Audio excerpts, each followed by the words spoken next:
उठाते हैं। आपका हृदय से धन्यवाद धन्यवाद करते हैं।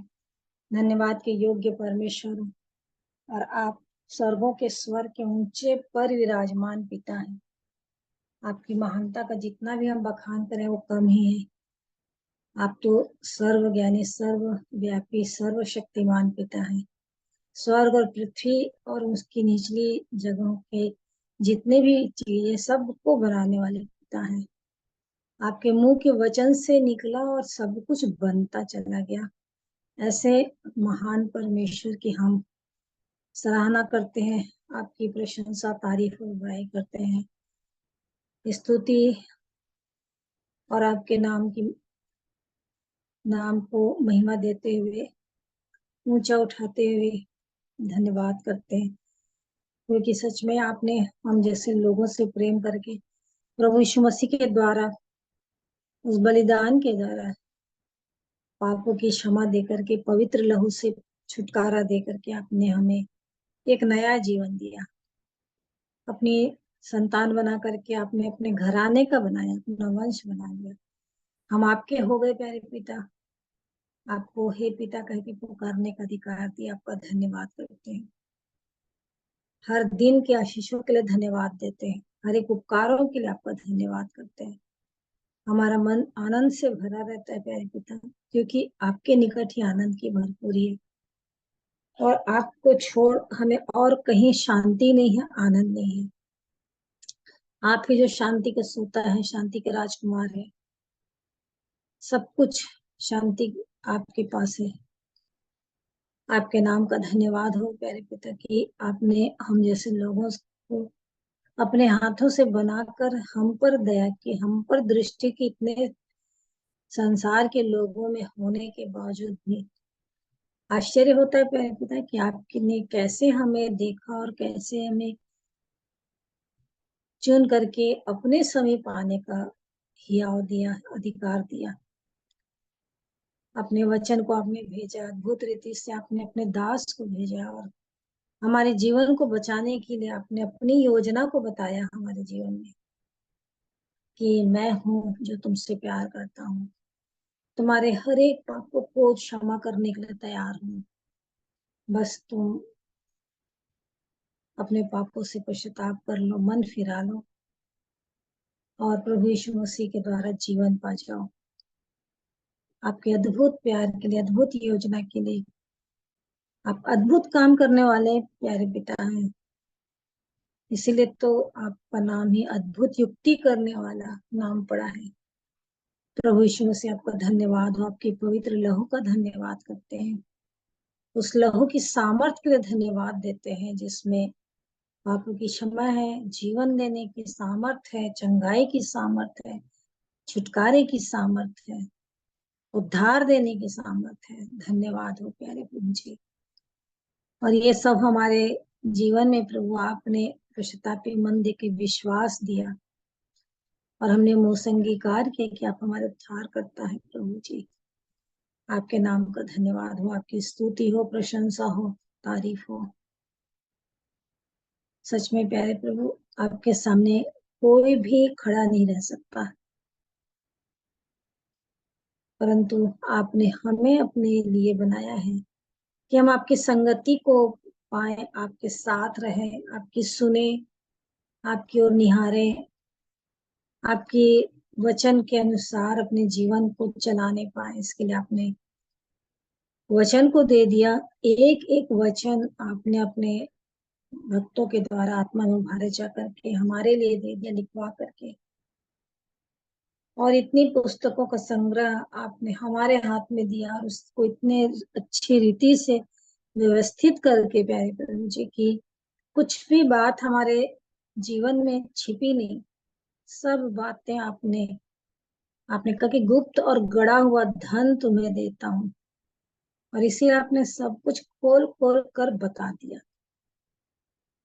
जो आपसे डरते हैं, जो आपका भय मानते हैं, आप उनको अपना भेद बताते हैं। आपका धन्यवाद हो पवित्र आत्मा परमेश्वर, आपका धन्यवाद हो जो पिता ने अपने में से दिया है कि वो हमारे सच्चे सहायक बनकर हमारे साथ रहे, हमारे अंदर रहे, और पवित्र आत्मा के रहित प्रेम हमारे अंदर डाला गया है।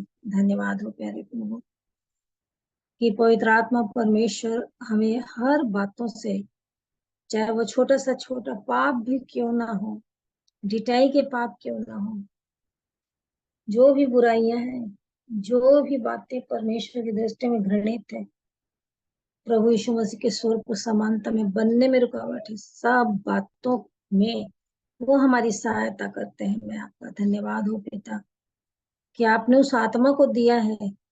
यदि वो नहीं आता, नहीं रहता मेरे साथ, तो ना ही कभी मैं चल पाती, एक कदम भी नहीं चल पाती, अपने ही जीवन अपनी मनमानी करती रहती। लेकिन धन्यवाद हो, आपने पापों की क्षमा दे के जीवन बदल दिया और उस पवित्र आत्मा को दे दिया।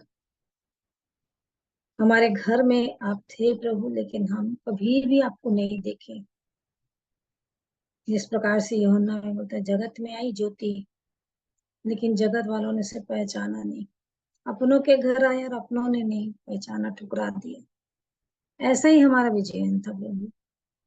लेकिन आपका धन्यवाद प्रभु जी कि वही वचन जो हमारे पास इतने सालों से रखा था, आपने एक दिन बताया कि मैं इसमें हूँ, मैं हूँ इसमें, तुम मुझे देखो, ढूंढो।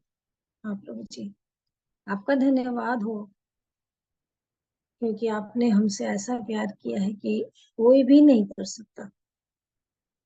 और केवल मुंह से बोलकर, वचन देकर नहीं, परंतु आपने जी कर और चुप रहकर, कल के दिन में जिस प्रकार भेड़ बध होने और भेड़ी ऊन कतरने के समय चुप रहती, आपका समय आ गया था, इसलिए आप चुप थे, चुपचाप सब सहते रहे, क्योंकि आपको हमारे लिए उद्धार करना था, हमको उद्धार देना था।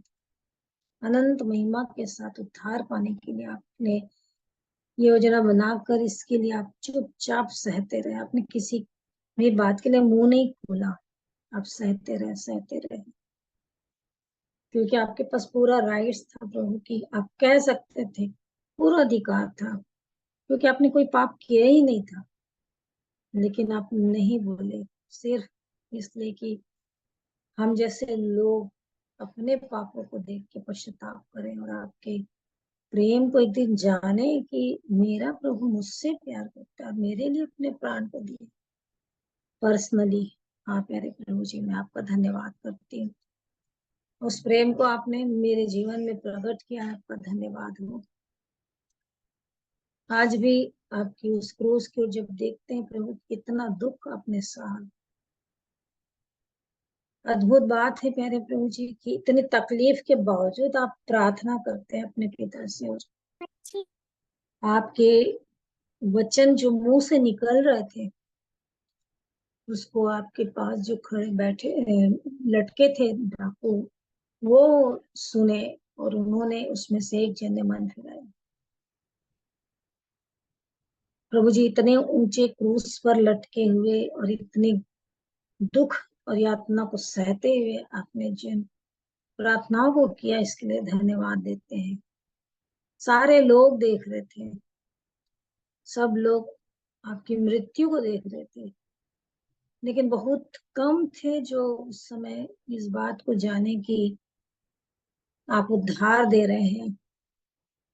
आपका जो प्राण जा रहा है, जो आपकी आत्मा आप सौंप रहे हैं, वो सिर्फ इसलिए कि आप हमसे प्रेम करके अपना शरीर को बलिदान जो कर रहे हैं, आपके पवित्र लहू के द्वारा हमें पापों की क्षमा मिलने वाली है।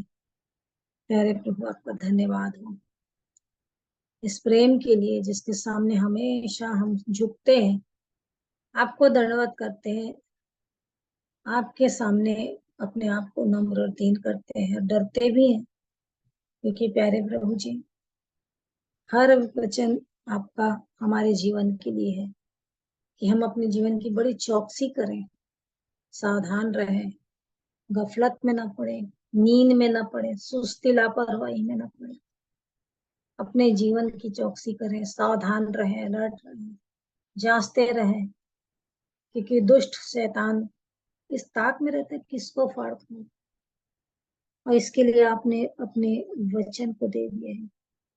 और वो तेरी बातों को कल के दिन में आपने सिखा सिखा कर बता बता कर अपने उस योजना को बताया कि जो भेड़ है वो वध होने के लिए, तो वही भेड़ है असली जो तैयार है अपने आप को वध होने देने के लिए।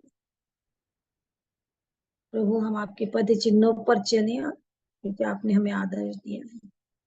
इसलिए प्रभु जी हमारी आंखें केवल आपकी ओर लगी रहे। आज के दिन के लिए मैं धन्यवाद करती हूँ, और इस समय के लिए प्रभु हम जितने इस जूम के माध्यम से जुड़े हुए हैं प्रभु, हम पर सब पर आपकी बड़ी दया करुणा हो, आपका अनुग्रह बना रहे।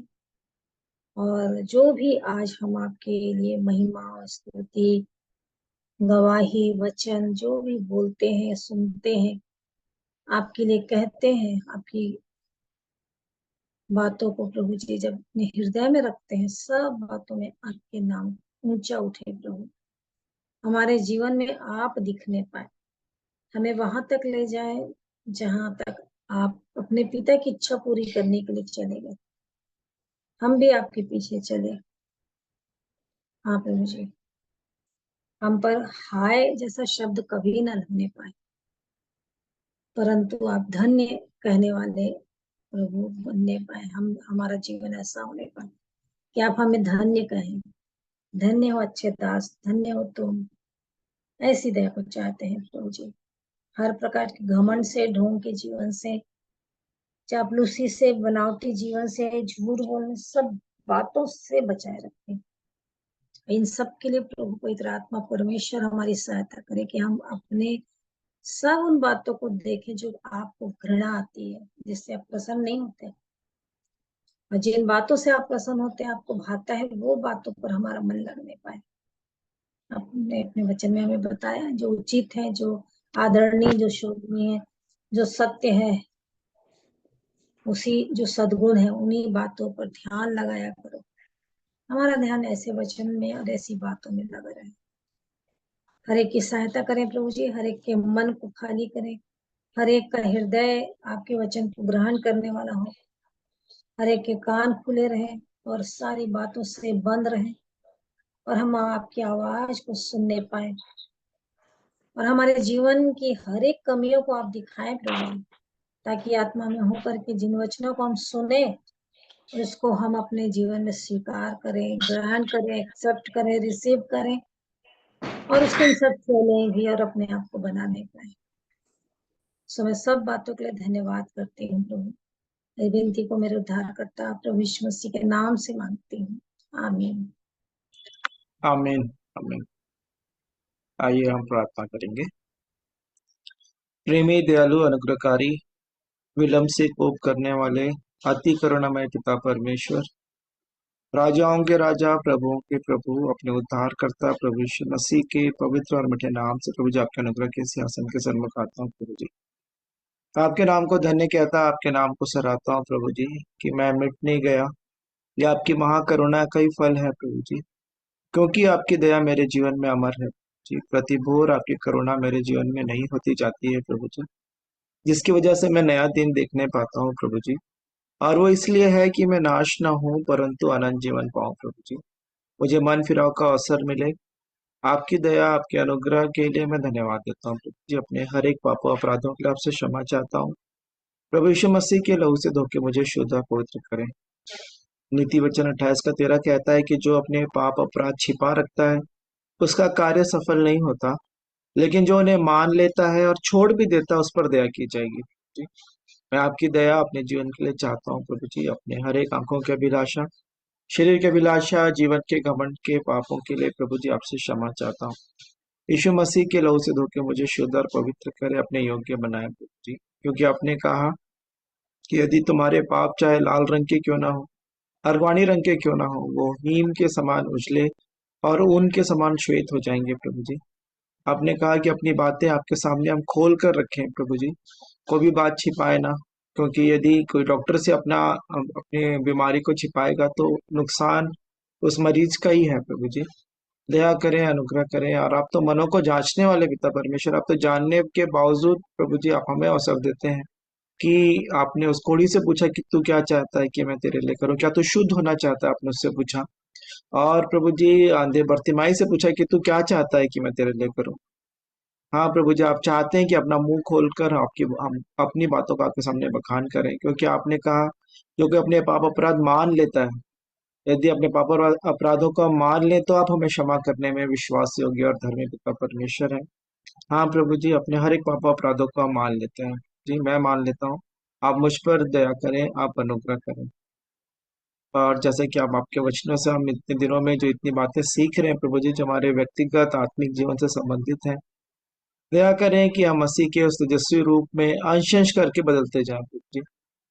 जैसा मसीह यीशु का स्वभाव था वैसा मेरा भी स्वभाव होने पाए प्रभु जी। और उसके लिए प्रभु जी, वो मसीह का स्वभाव नीचे फिलिपियों दूसरे अध्याय के 5 में लिखा है कि स्वभाव जैसा हो, और पूरा स्वभाव नीचे वर्णन किया गया है कि वो पिता के समानता में होने पर भी, वो स्वर्ग राज का सारा विभव होने पर भी सब चीजों को छोड़कर आप इस पृथ्वी पर आ गए प्रभु जी। अपने आप को दीन किया, मनुष्य का रूप धारण किए, दास के समान होंगे और अपने आप को शून्य कर दिया प्रभु जी। हाँ प्रभु जी, दया करें, अनुग्रह करें कि मैं अपने वास्तविकता में अपने आपे में मैं आने पाऊँ सोड़ा पुत्र के समान, कि मैं कौन हूँ मैं जानूं।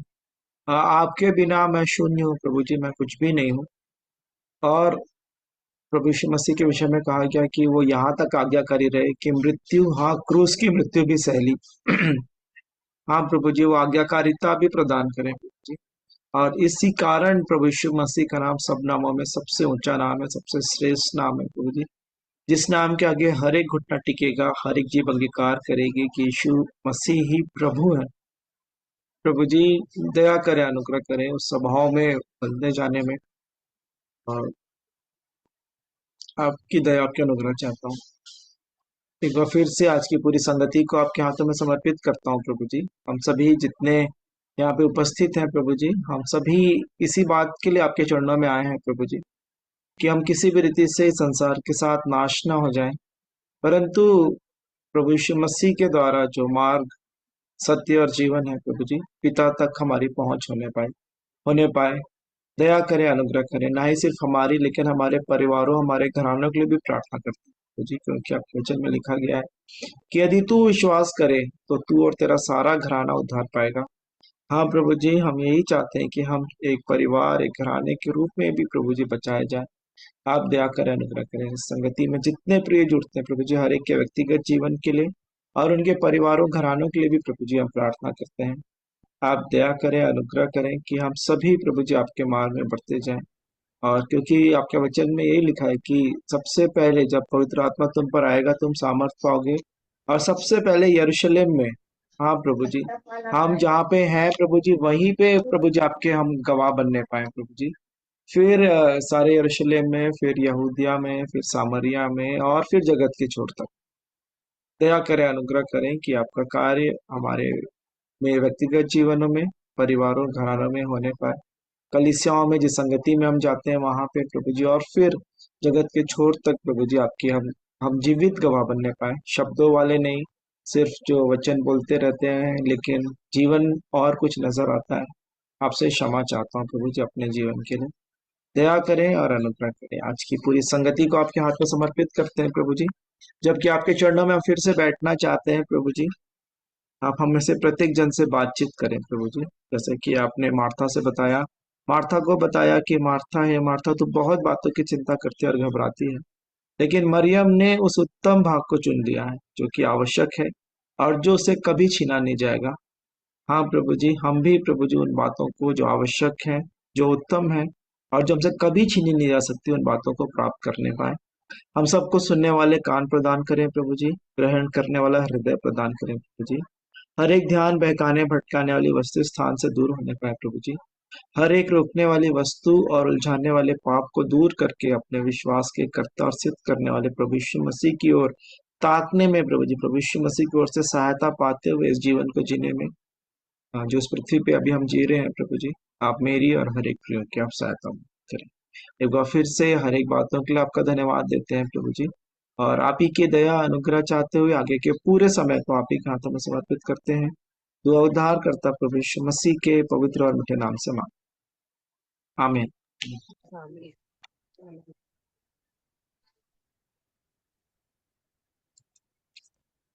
सो हम परमेश्वर पिता का प्रभु यीशु मसीह में धन्यवाद देते हैं। आप सभी का स्वागत है संगति के समय में। और आज कोई जानकारी तो नहीं है कि शायद आशीष भी हमारे साथ जुड़ पाएंगे या नहीं। हाँ, लेकिन हम जिन बातों को सीख रहे हैं इतने दिनों में, अभी पिछले दिनों में जो हमने बातें सीखी हैं, तो उनको हम आपस में शेयर करेंगे। और उससे पहले अभी अ, हम प्रभु की स्तुति आराधना कर सकते हैं गीतों के द्वारा। तो यदि आप कोई स्तुति का गीत प्रभु की महिमा में आप गाना चाहते हैं तो आपको अवसर होगा।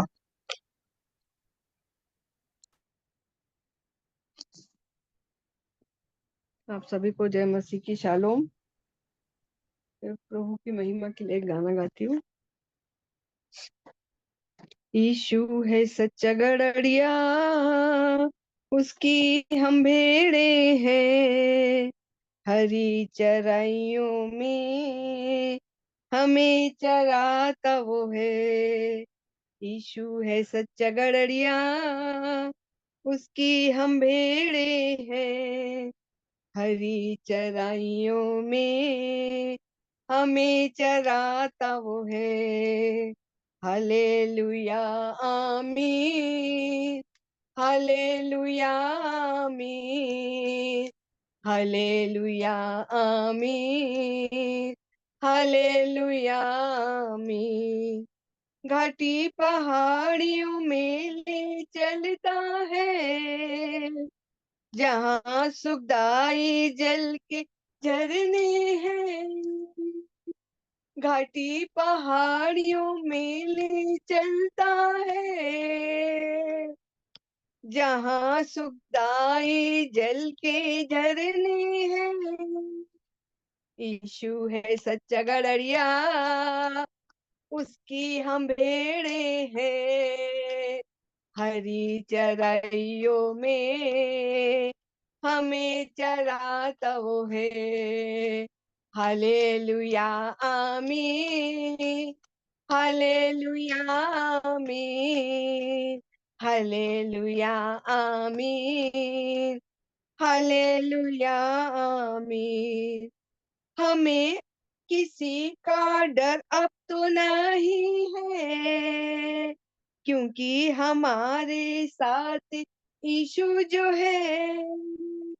हमें किसी का डर अब तो नहीं है, क्योंकि हमारे साथ यीशु जो है।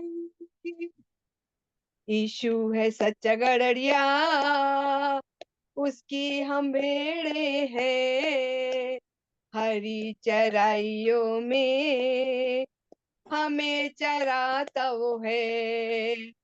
हालेलुया आमीन, हालेलुया आमीन, हालेलुया आमीन, हालेलुया आमीन। मार्गों में मेरी रक्षा वो करता है, शैतान के डर से हमें बचाता है। मार्गों में मेरी रक्षा वो करता है, शैतान के डर से हमें बचाता है। यीशु है सच्चा गड़रिया, उसकी हम भेड़े हैं, हरी चराइयों में हमें चराता वो है। हालेलुया आमीन, हालेलुया आमीन, हालेलुया आमीन, हालेलुया आमीन। धन्यवाद आप सबको।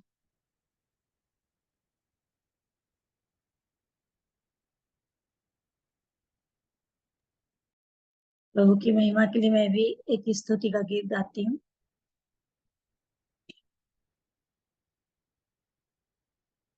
महिमा करूं ईशु तेरी, सुन ले दुआ ये मेरी।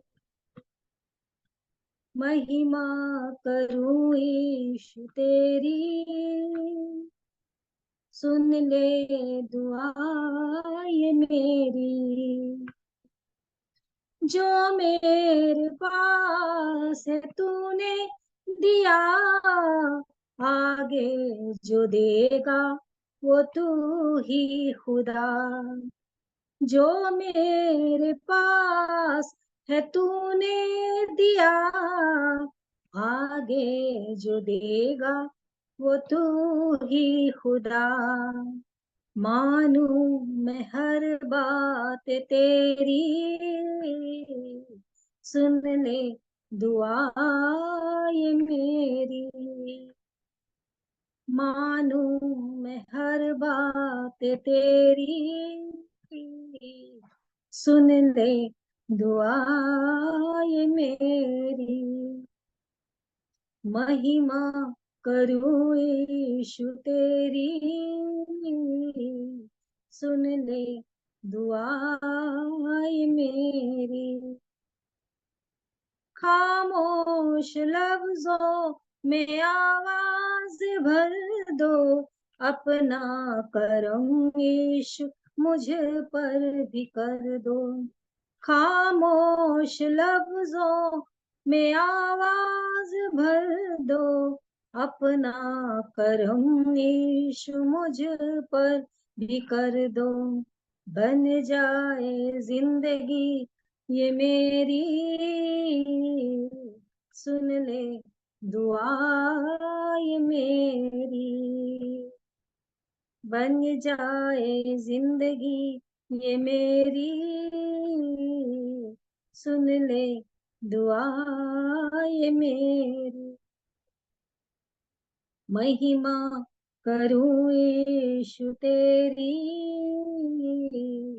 सुन ले दुआ ये मेरी। हर दिन यीशु तेरा आता रहेगा, हर दिल तेरे गीत गाता रहेगा। हर दिन यीशु तेरा आता रहेगा, हर दिन तेरे गीत गाता रहेगा। ऊंची आवाज हो मेरी, सुन ले दुआ ये मेरी। ऊंची आवाज हो मेरी, सुन ले दुआ ये मेरी। महिमा करूं यीशु तेरी, सुन ले दुआ ये मेरी। जो मेरे पास है तूने दिया, आगे जो देगा वो तू ही खुदा। जो मेरे पास है तूने दिया, आगे जो देगा वो तू ही खुदा। मानू मैं हर बात तेरी, सुन ले दुआ ये मेरी। मानू मैं हर बात तेरी,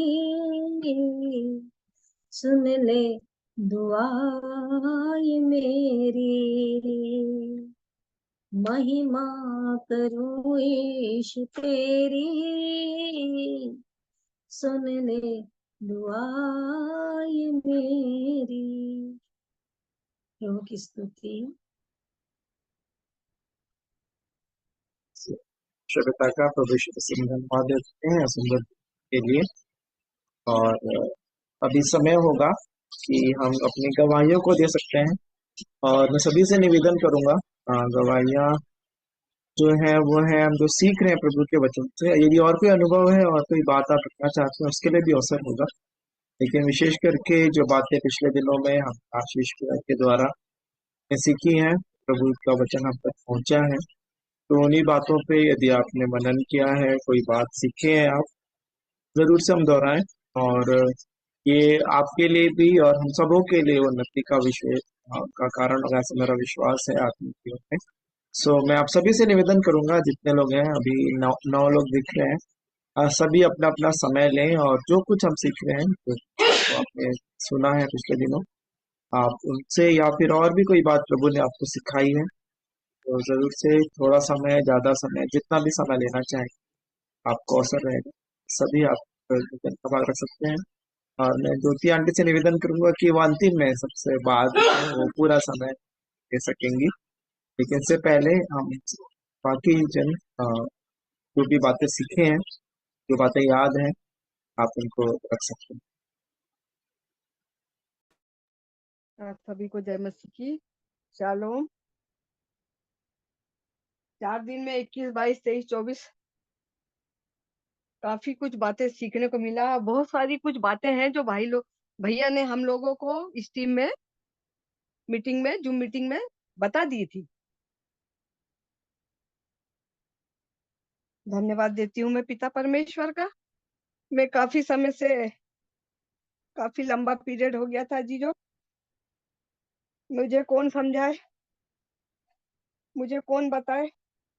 यूट्यूब में सीखती थी, देखती थी जब समय मिलता था, और आप लोगों के साथ इस टीम में जूम मीटिंग में मुझे सीखने को मिल जाता है। एक विश्वासियों की संगति में आकर हम सब अलग नहीं है, प्रभु के लहू से खरीदे हुए हैं। हम ये नहीं सोचे कि हम अलग हैं, हम चाहे कहीं भी रहते हो, मगर ये परमेश्वर का भाया, यीशु मसीह को ये भाया कि भाई के परिश्रम से ये जूम मीटिंग में हमको शामिल किया। हम शामिल होते हैं और हम बहुत सारी बातों को सीखते भी हैं और बहुत सारा अपना रिवीजन करते हैं। जो हमने सीखा था, भूल गए थे, वो वचन हमारे सामने नहीं आया, कुछ कुछ बातें हमारे जीवन में फिर से स्मरण दिलाती है।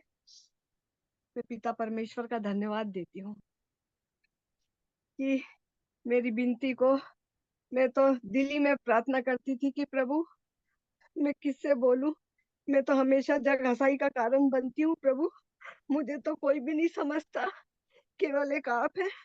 मैं आपसे ही कहती हूँ। और भाई पंकज भाई के परिश्रम के द्वारा आशीष भाई हमारे बीच में आए। वो काफी व्यस्त है, हम जानते हैं, जिस शहर में पाए जाते हैं वहाँ के शहर के लोग उनको छोड़ते नहीं होंगे, ऐसा हम समझते हैं। और बहुत सारे काम रहते हैं, आश्रम बनने का भी है, फिर भी उन्होंने काफी समय दिया। मैं पिता परमेश्वर को बहुत हृदय की गहराई से धन्यवाद देती हूँ कि प्रभु जो मैंने सीखा है उसको मैं सुनूंगी और उसका रिवीजन करती रहूंगी।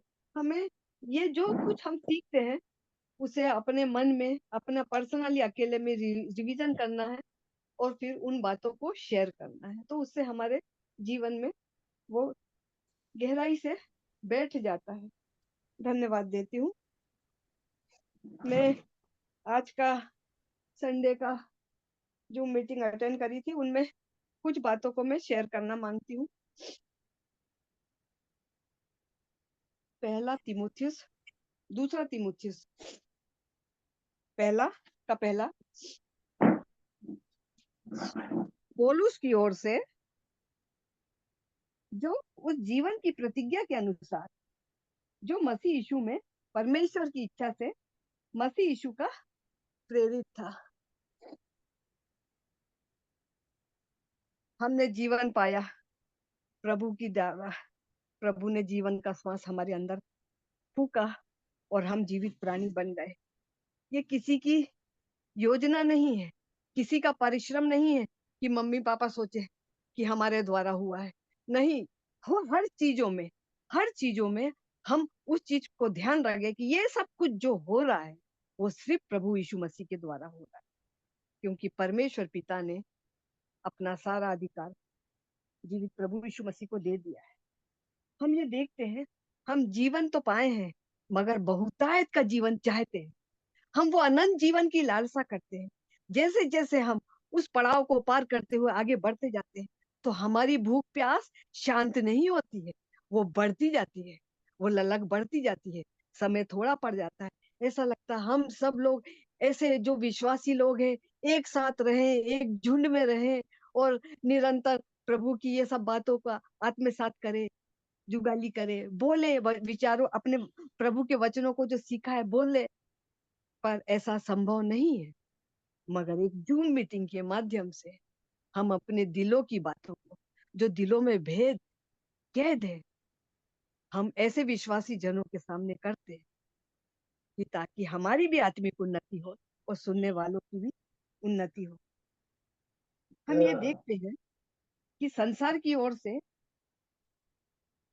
यीशु मसीह को पिता परमेश्वर ने उन परीक्षाओं, उन पड़ावों को पार करते हुए, हमने देखा तो नहीं है मगर हमने पढ़ा है, वचनों में पढ़ा है, हम उस मर्म को जानते हैं, उस सलीब की कुर्बानी को जानते हैं, जो एक मिसाल पिता परमेश्वर ने मनुष्य जातियों के लिए की है।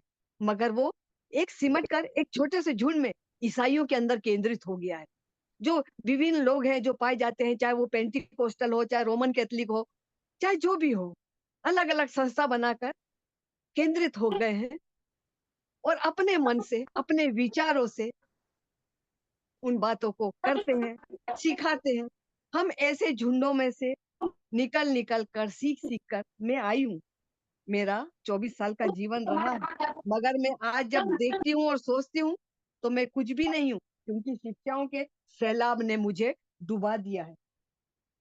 पर भाई के द्वारा जब मिला, पंकज भाई की संगति के द्वारा, तो हमें सीखने को मिला। अब मैं फिर से नई स्थिति में आ गई।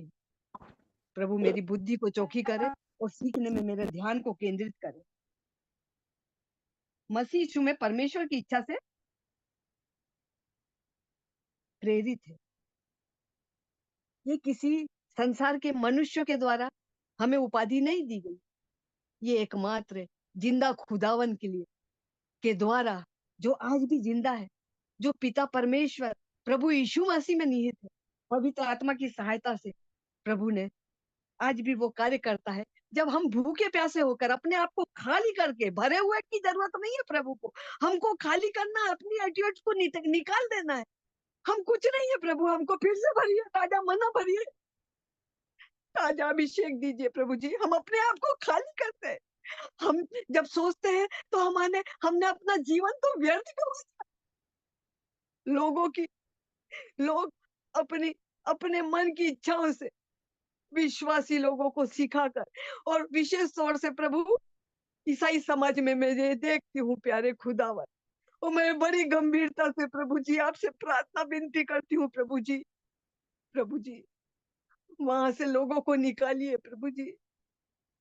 प्रभु जी एक आंधियां भरी है वहां पे प्रभु जी, लोग सीखे हुए हैं, पके हुए हैं प्रभु जी, मगर उन्हें कौन बताएगा प्रभु जी। ऐसे झुंडों के लिए मैं प्रार्थना करती हूँ प्रभु जी। हमारे शहर में तो है, मगर बहुत सारे शहर है प्रभु जी संसार में, मैं नहीं जानती प्रभु जी।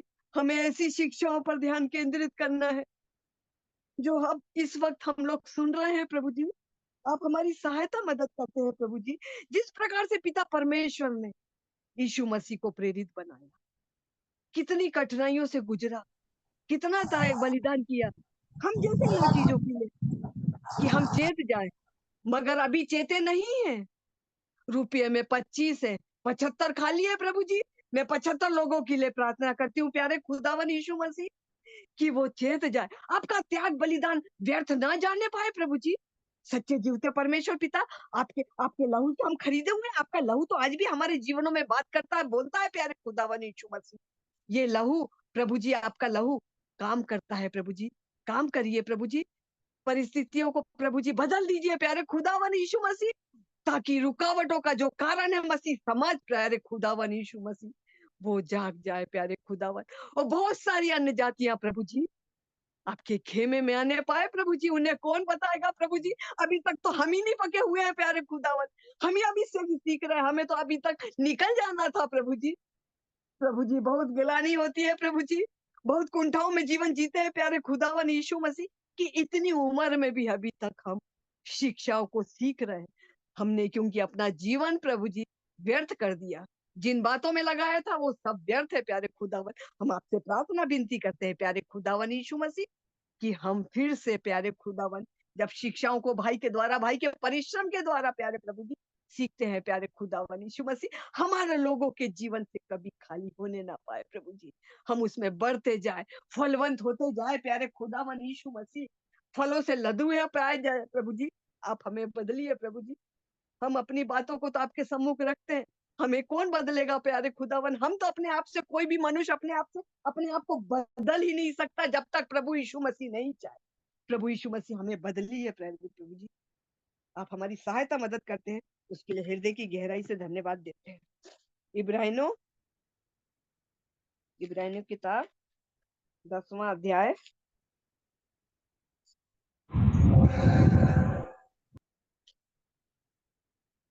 10 का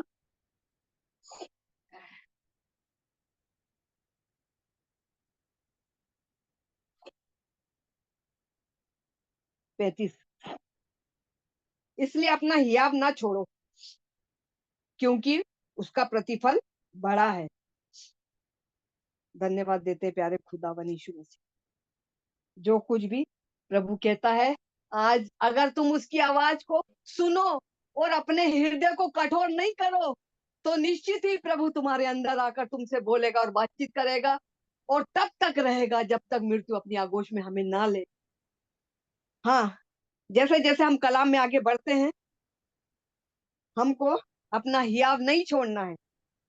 ये नहीं है कि यीशु मसीह के पास नजदीक आने पर, यीशु मसीह को अपना उद्धारकर्ता प्रभु मानने पर हम सब चीजों से भरे रहेंगे।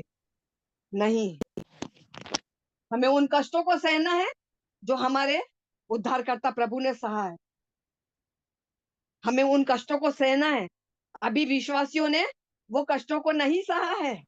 प्रभु जब हम सहेंगे, जब समय आएगा प्यारे खुदावन यीशु मसीह, तो हम आपको लज्जित करने वाले ना बने प्रभु जी। हाँ प्यारे प्रभु जी, तो हम उसका जरूर निश्चित बड़ा प्रतिफल पाएंगे। रोमियो 4:13।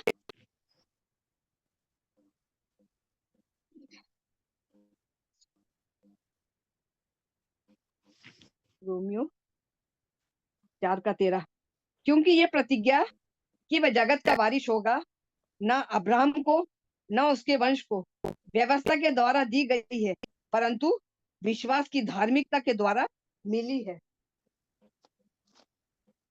जिस प्रकार से प्रभु जी हमारा विश्वास इन कठिन परीक्षाओं से निकलकर जो तकलीफें हमारे जीवन में आएगी, हम उसको धीरज से सहते रहेंगे प्रभु जी, तो हम उस प्रतिज्ञा के वारिस होंगे प्रभु जी, जो हमें धार्मिकता के द्वारा मिली है।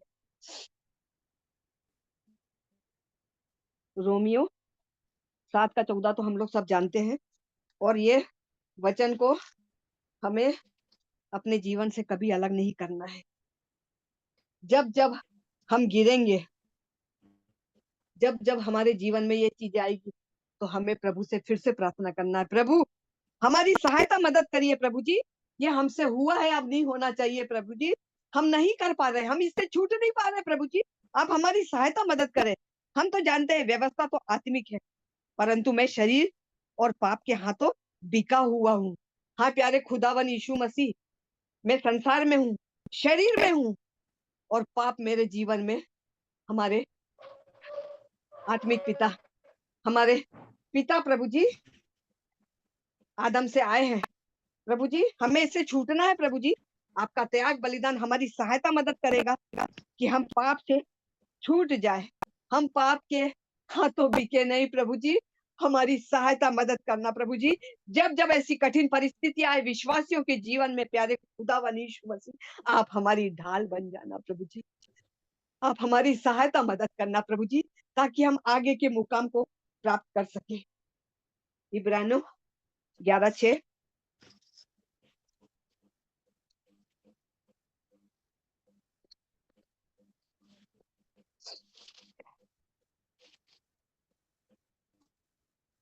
अब विश्वास बिना उसे प्रसन्न करना अनहोना है, क्योंकि परमेश्वर के पास आने वालों को विश्वास करना चाहिए कि वह है, और अपने खोजने वालों को प्रतिफल देता है। यीशु पर विश्वास करना ही काफी नहीं, कर्म बिना विश्वास अधूरा है। और हमें चाहिए है कि हम निरंतर रात दिन जब जब हमको समय मिला प्रभु हमसे बात करिए, प्रभु को ढूंढते रहिए, प्रभु से को खोजते रहिए, कौन कौन से कला में प्रभु हमसे बात कर रहा है उस पर ध्यान दीजिए। प्रभु हमारी सहायता मदद करे। लूका नहीं कुलसियों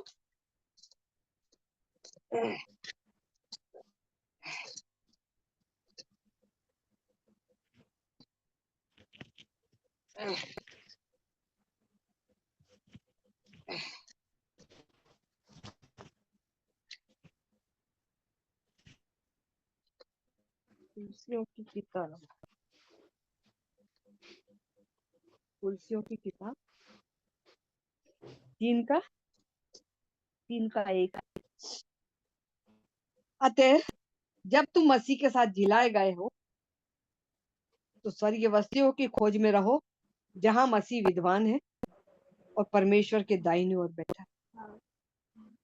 इन तकलियों को पार करके हमारे विश्वास को मजबूत करके कि कोई हमारे विश्वास का हरण ना कर ले, अपने विश्वास की रखवाली करके हम अगर अपने आप को समझते हैं कि मसीह ने हमें जिलाया है, हम अपने को जीतों के बीच में जीवित समझते हैं और हमारा जीवित परमेश्वर है, हम उसकी आराधना स्तुति करते हैं और उसी को खोजते रहते हैं, तो स्वर्गीय वस्तुओं की खोज में रहो जहां मसीह विद्वान है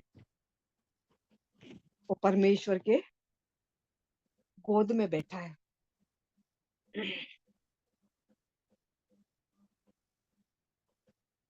मत्ती 6:3।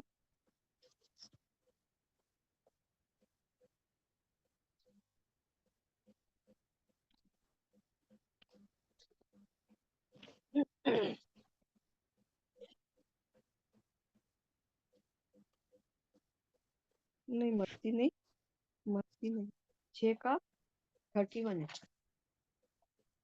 इसलिए तुम चिंता करके ये ना कहना कि हम क्या खाएंगे या पिएंगे, ये क्या पहनेंगे। हमारी चिंताओं को परमेश्वर के कदमों तले रख दे। अपना बोझ प्रभु को डालो, अपना बोझ लेकर हम चलते ना रहे। प्रभु ने कहा अपना बोझ मुझे दो, तो मेरा बोझ ले लो जो सहज और हल्का है।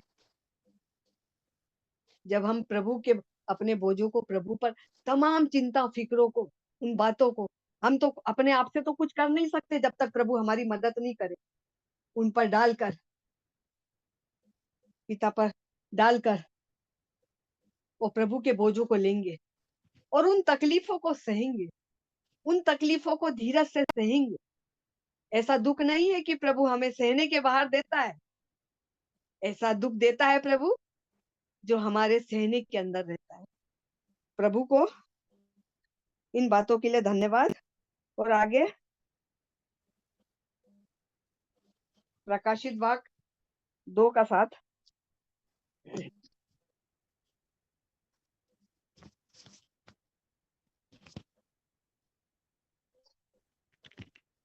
जिसके कान हो वो सुन ले कि आत्मा कलीसिया से क्या कहता है।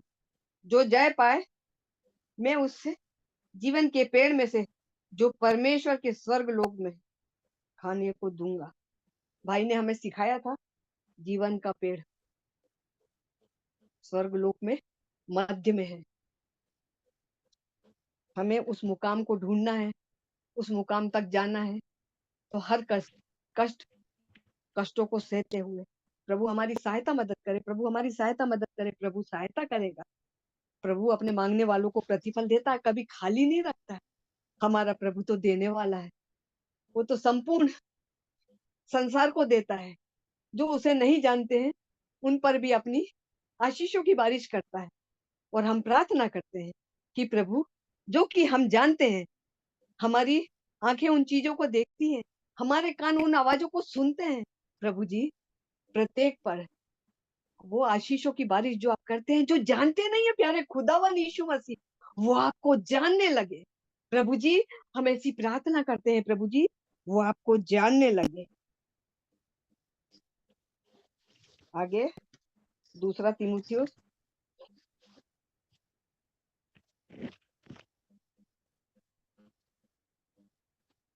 2:7।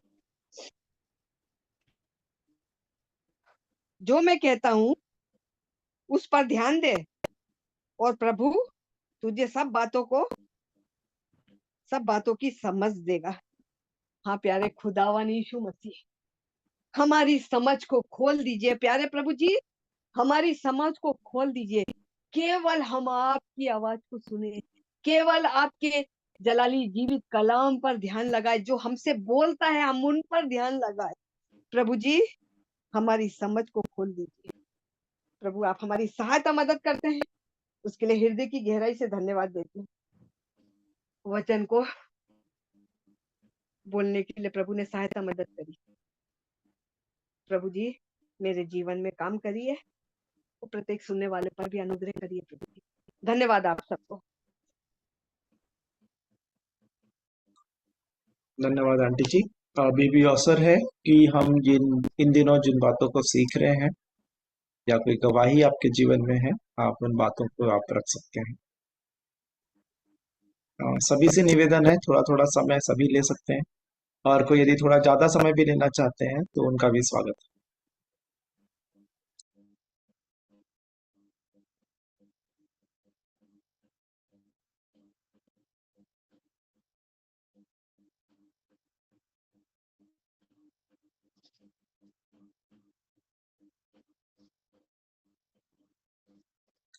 कि जय मसीह की। अभी समय है, अगर हम थोड़ा सा, कई बार जैसे मैंने इस बात को कहा है और वचन भी इस बात को कहता है कि बीज बोने वाले के दृष्टांत में, कि पहला जो है मार्ग के किनारे कुछ बीज गिरे और उसको पक्षी ने आकर चुग लिया। हम तो कई बार भूल ही जाते। मैं भी मुझे थोड़ा जोर लगाना पड़ा अपने दिमाग में कि क्या क्या वचन भैया जब आए थे पिछले दिनों, 4 दिन लगातार वो हमारे मध्य थे, और उन्होंने प्रभु के वचन को हमारे साथ सम्मुख रखा है हम लोगों के लिए। तो उनमें से किसी भी दिन कोई सी भी बात जिससे आप, जिस वचन ने आपसे बातचीत की, उसको हम आपस में रख सकते हैं। तो पहले दिन उन्होंने यरीहो के दीवार के विषय में कहा था, जहाँ पे यरीहो की दीवार का गिरना बहुत जरूरी है, और उसके लिए जो बात मैंने सीखी थी वो मेरा शरीर है, कि शरीर में जो बहुत सारे शूरवीर जो हैं वो उसकी रखवाली करते रहते हैं, कि वो ढाया ना जाए, लेकिन उसको गिरना बहुत ज़रूरी है। इस बात को मैंने सीखा था।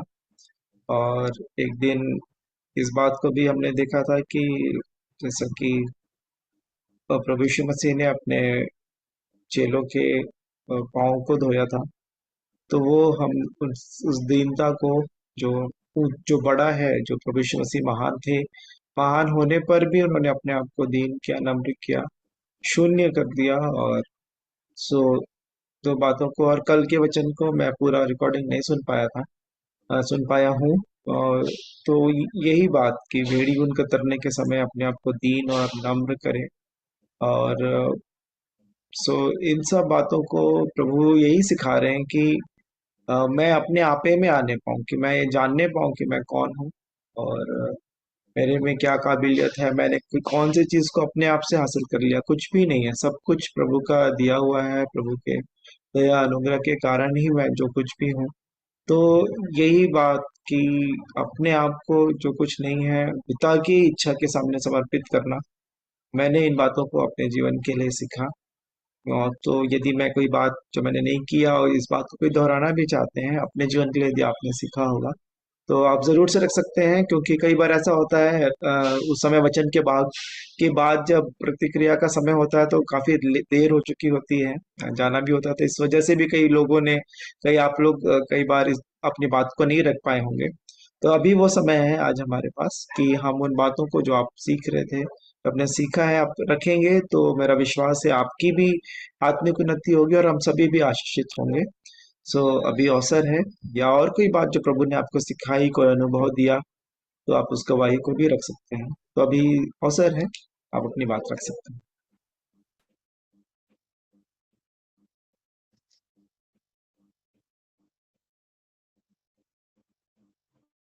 तो जय मसीह की। जय मसीह की। मेरा नाम ईशा छाबड़ा है, पंजाबी समाज से बिलासपुर सरकंडा से आती हूँ। और परमेश्वर का वचन जब से मैंने इस ब्लेस मीटिंग में जुड़ी हूँ, तो सचमुच 2016 में प्रभु ने मुझे बुलाया कि मैं प्रभु को जानूं, परमेश्वर को जानूं। लेकिन बाइबल तो पढ़ती थी, लेकिन इतनी गहराई से नहीं समझ पाती थी।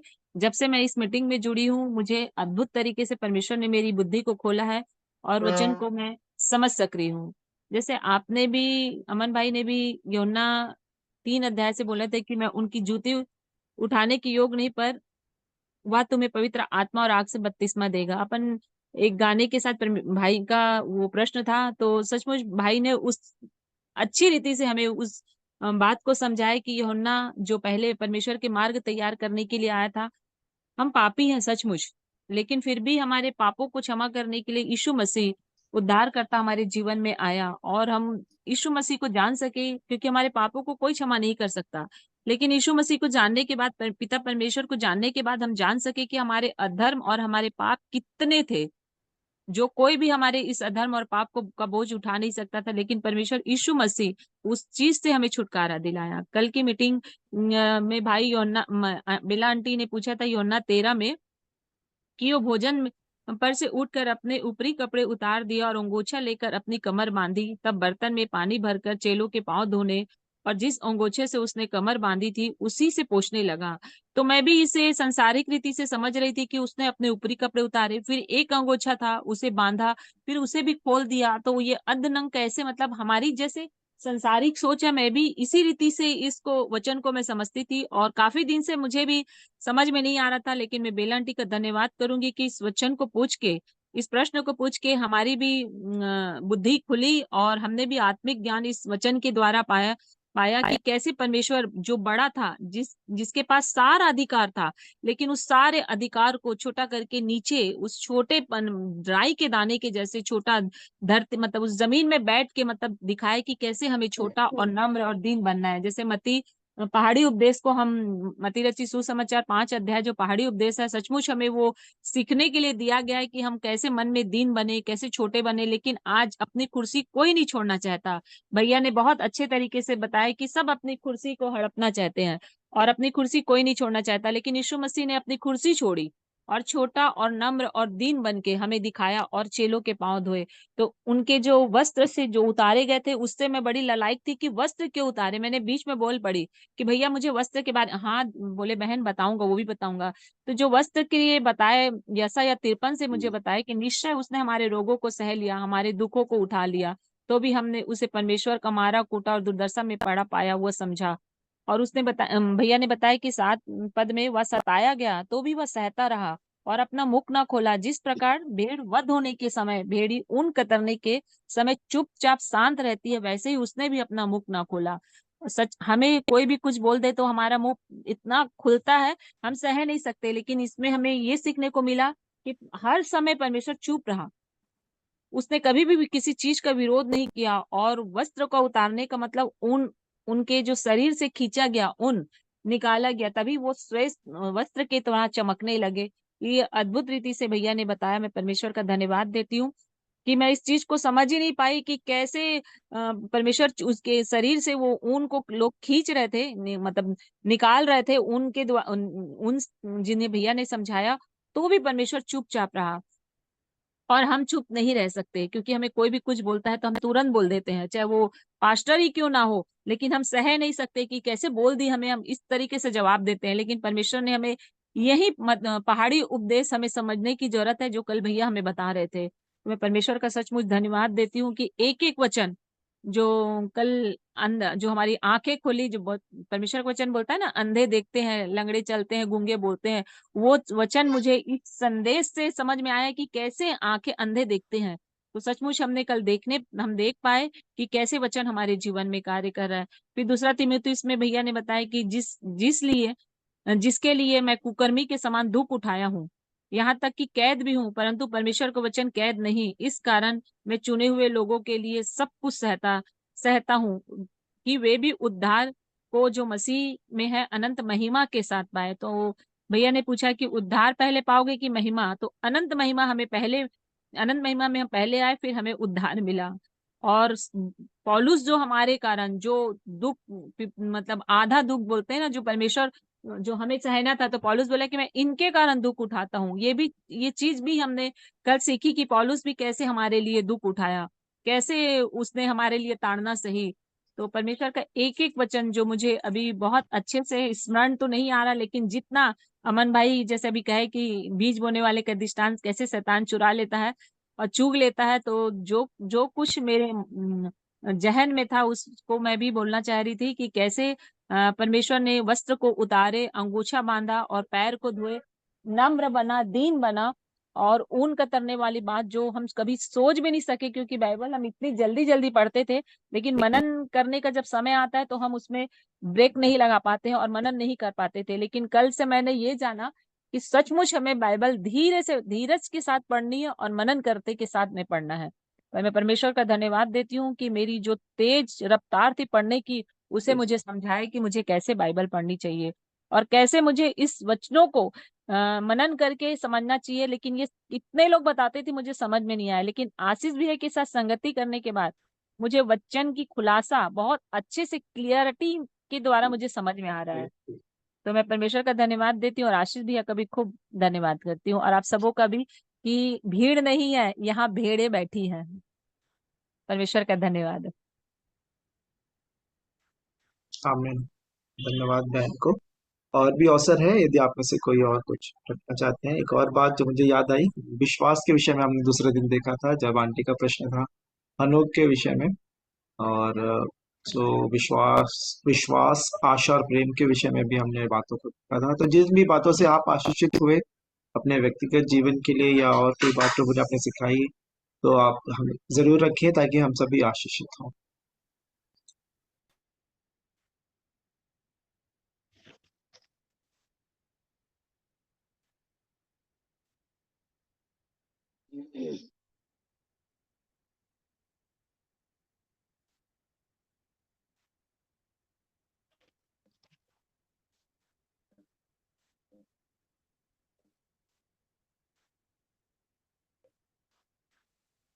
एक एक बात और कहना चाहूंगी, भैया ने हथियार के बारे में बताया था, हथियार चलाना। तो जैसे हम वचन में बोलते हैं ना कि जितने भी हथियार हमारी हानि के लिए बनाए गए उसमें कोई सफल नहीं होगा, हम बड़े आसानी से बोल देते हैं, लेकिन हथियार कैसे चलाना ये हमने सीखा नहीं था। कल हमने जाना कि हथियार हमें कैसे उठाना है। ये बात को मैंने बोलना भूल गई थी, लेकिन परमेश्वर का जो वचन का हथियार है उसे सचमुच हमें कैसे चलाना है, कल मैंने ये अद्भुत तरीके से जाना। परमेश्वर का धन्यवाद।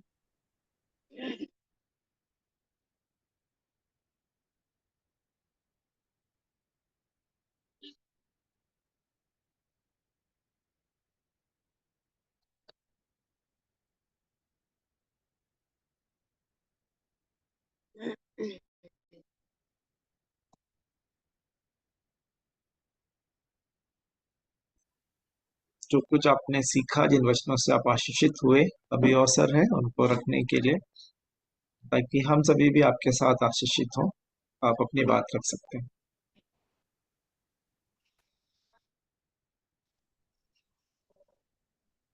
हाँ भैया, जो जी भैया, देखते जय हैं मसीह वो की। अंधे हो। जी जी। जय मसीह की। जो देखते हैं वो नहीं देखेंगे, और जो अ, देखते हैं वो अंधे हो जाएंगे बोलते हैं, उसके बारे में बताइए। जी जी जरूर भैया, ये एक प्रश्न अंधापन हम के बारे में। जी जी ये प्रश्न हम जरूर रखेंगे आशीष भैया के लिए कि वो उनके द्वारा हम इसका अर्थ हम सीखने पाएंगे। और यदि आप में से कोई इसके विषय में कहना चाहेंगे तो अवसर है कि वो देखते हुए नहीं देखें। और ऐसा वचन में लिखा है, वो देखते प्रभु यीशु मसीह ने कहा था, जो यशायाह के देखते द्वारा भी हैं वो भविष्यवाणी नहीं। की गई थी। तो इस प्रश्न को जरूर से हम आशीष भी अगले रखेंगे कि जब वो कभी हमारे मध्य में हो तो वो रखेंगे। और यदि आप में से किसी और को प्रकाशन है इस पे तो आप भी रख सकते हैं। ठीक। और भैया, पिछले दिनों में जो वचन सुन रहे थे उसमें से कोई बात जो आपको याद है या जिससे आप आशीषित हुए हैं या जिसको रखना चाहते हैं तो अभी आप बता सकते हैं कोई वचन।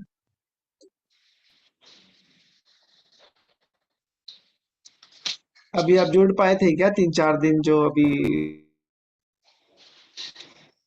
हाँ, कल जुड़ा था।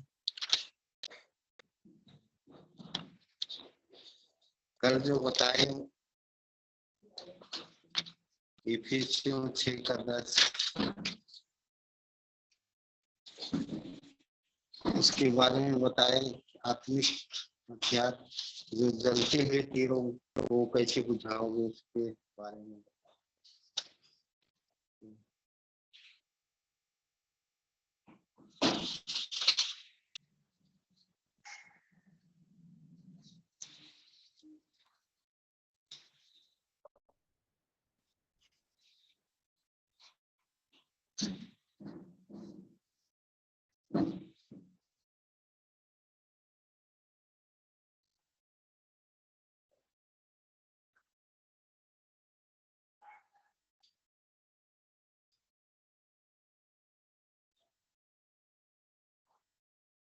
आप सबको शालोम। शेयरिंग तो करना चाह रही थी, लेकिन अभी मेरे को थोड़ा सा टाइम है। अगर इस बीच में कोई और शेयर करना चाहता है तो आप लोग प्लीज समय यूज कर लीजिए। मेरे यहाँ थोड़े से गेस्ट हैं, इसलिए मेरे को 10 मिनट के बाद मैं जरूर से शेयर करूंगी।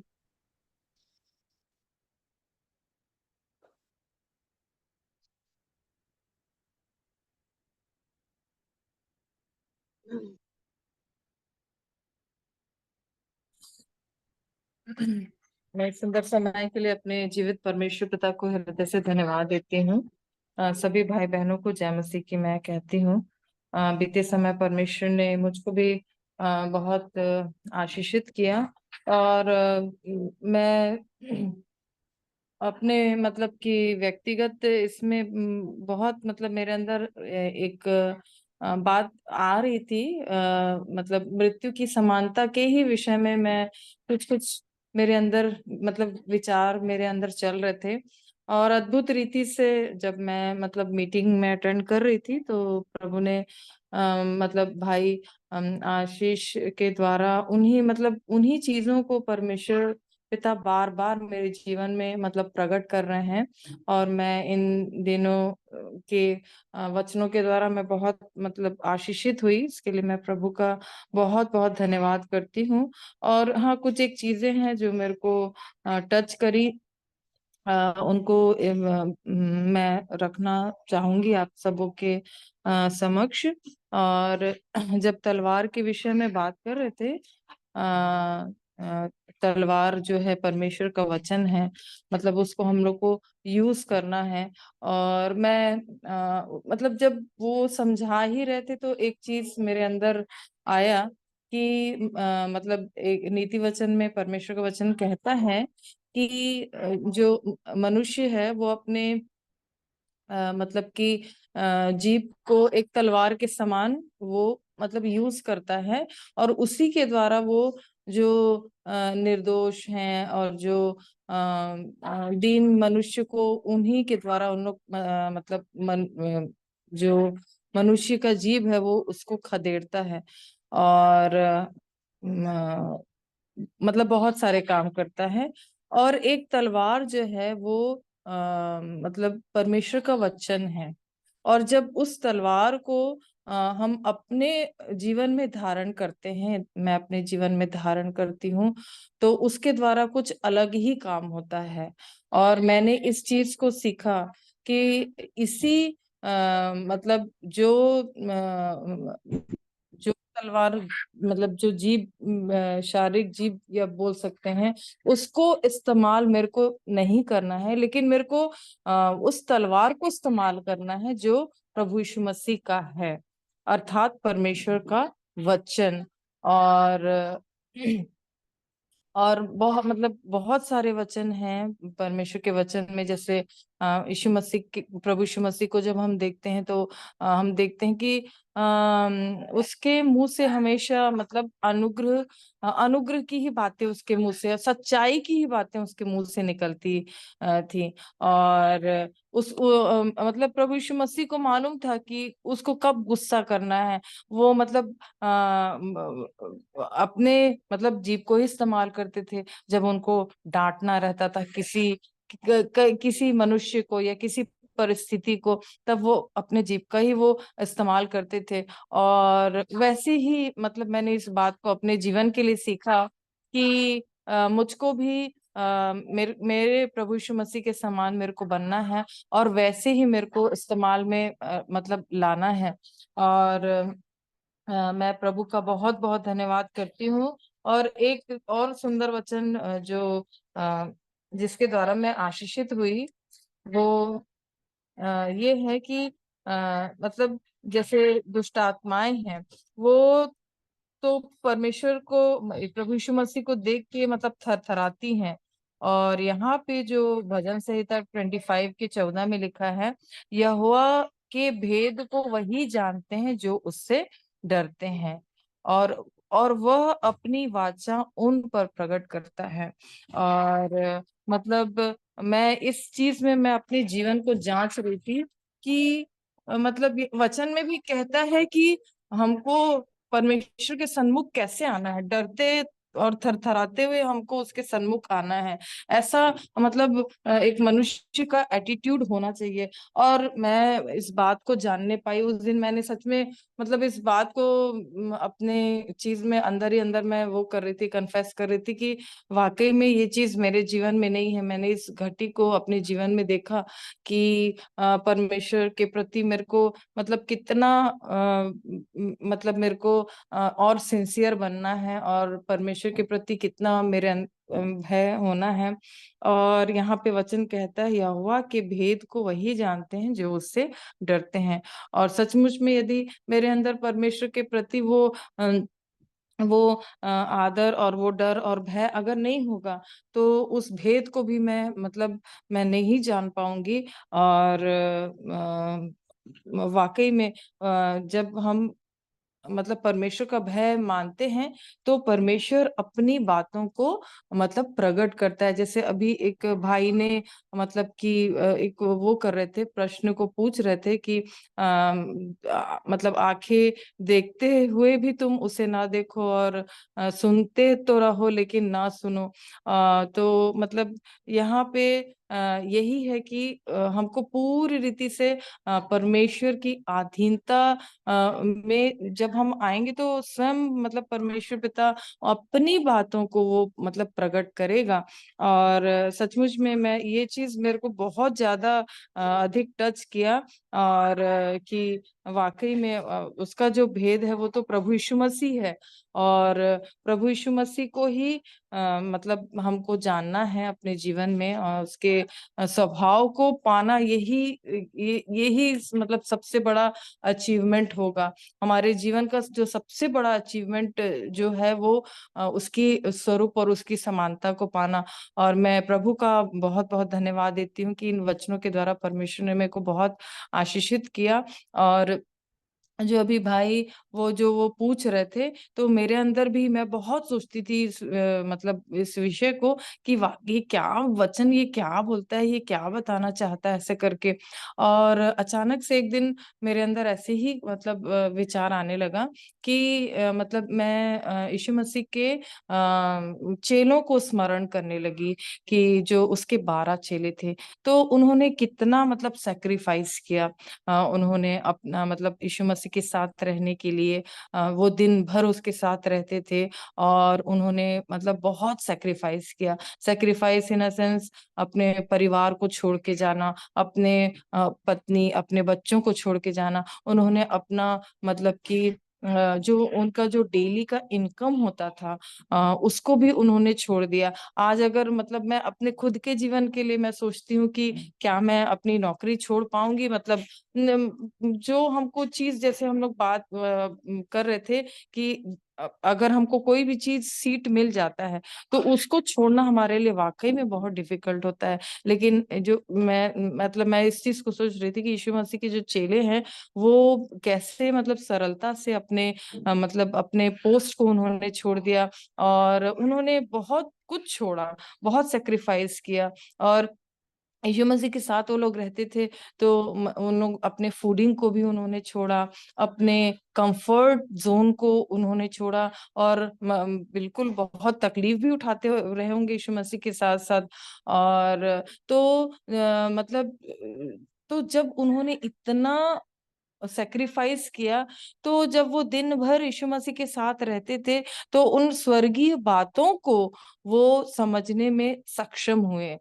तो मतलब आज के डेट में भी यदि हम अगर हम प्रभु के साथ रहने के लिए अपने संसार के और शरीर के कामों को मतलब हम जैसे जैसे मिनिमाइज करते चले जाएंगे और हम प्रभु की संगति में बढ़ेंगे तो निश्चित रूप से मतलब जो परमेश्वर हमको दिखाना चाहता है उसको हम देख पाएंगे। परमेश्वर जो बोलना चाहता है हमसे उसको हम बोल पाएंगे। परमेश्वर जो मतलब कि चाहता है हमारे जीवन से उन सब चीजों को जो वो बताना चाहता है उसको हम अवश्य करने पाएंगे।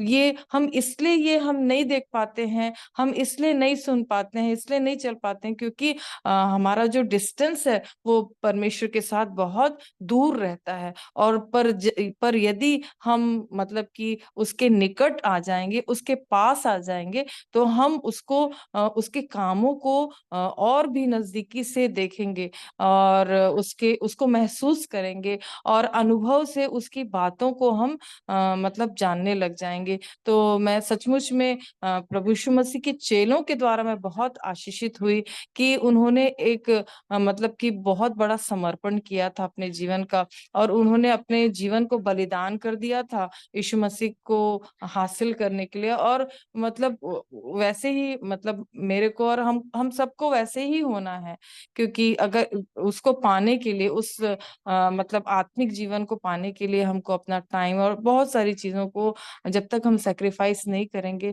तब तक मतलब उन आशीषों को हम रिसीव नहीं कर पाएंगे। सो मैं प्रभु का बहुत बहुत धन्यवाद देती हूँ इन सारी अद्भुत बातों के लिए जिसको परमेश्वर मेरे जीवन में और हम सबके जीवन में प्रकट कर रहे हैं। प्रभु का धन्यवाद हो। धन्यवाद देते हैं दीदी को इन बातों को हमारे के लिए और सहायता करें। आप में से कोई और कुछ बात रखना चाहते हैं जो आपने सीखा है आप रख सकते हैं। सॉरी मैं डिस्कनेक्ट हो गया था, मेरा लैपटॉप बंद हो गया था अचानक से। सो अभी अवसर है कोई यदि और कोई जो बातें आपने सीखी है रखना चाहते हैं आप रख सकते हैं।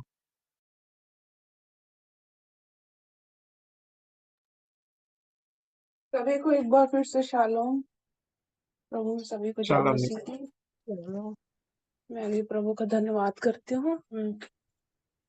बीते 4 दिन प्रभु ने बहुत सी बातों को फिर से एक बार बोलना चाहिए कि रिवाइज एंड रिकॉल बोलते हैं जिसको, वो दिया मेरे जीवन में।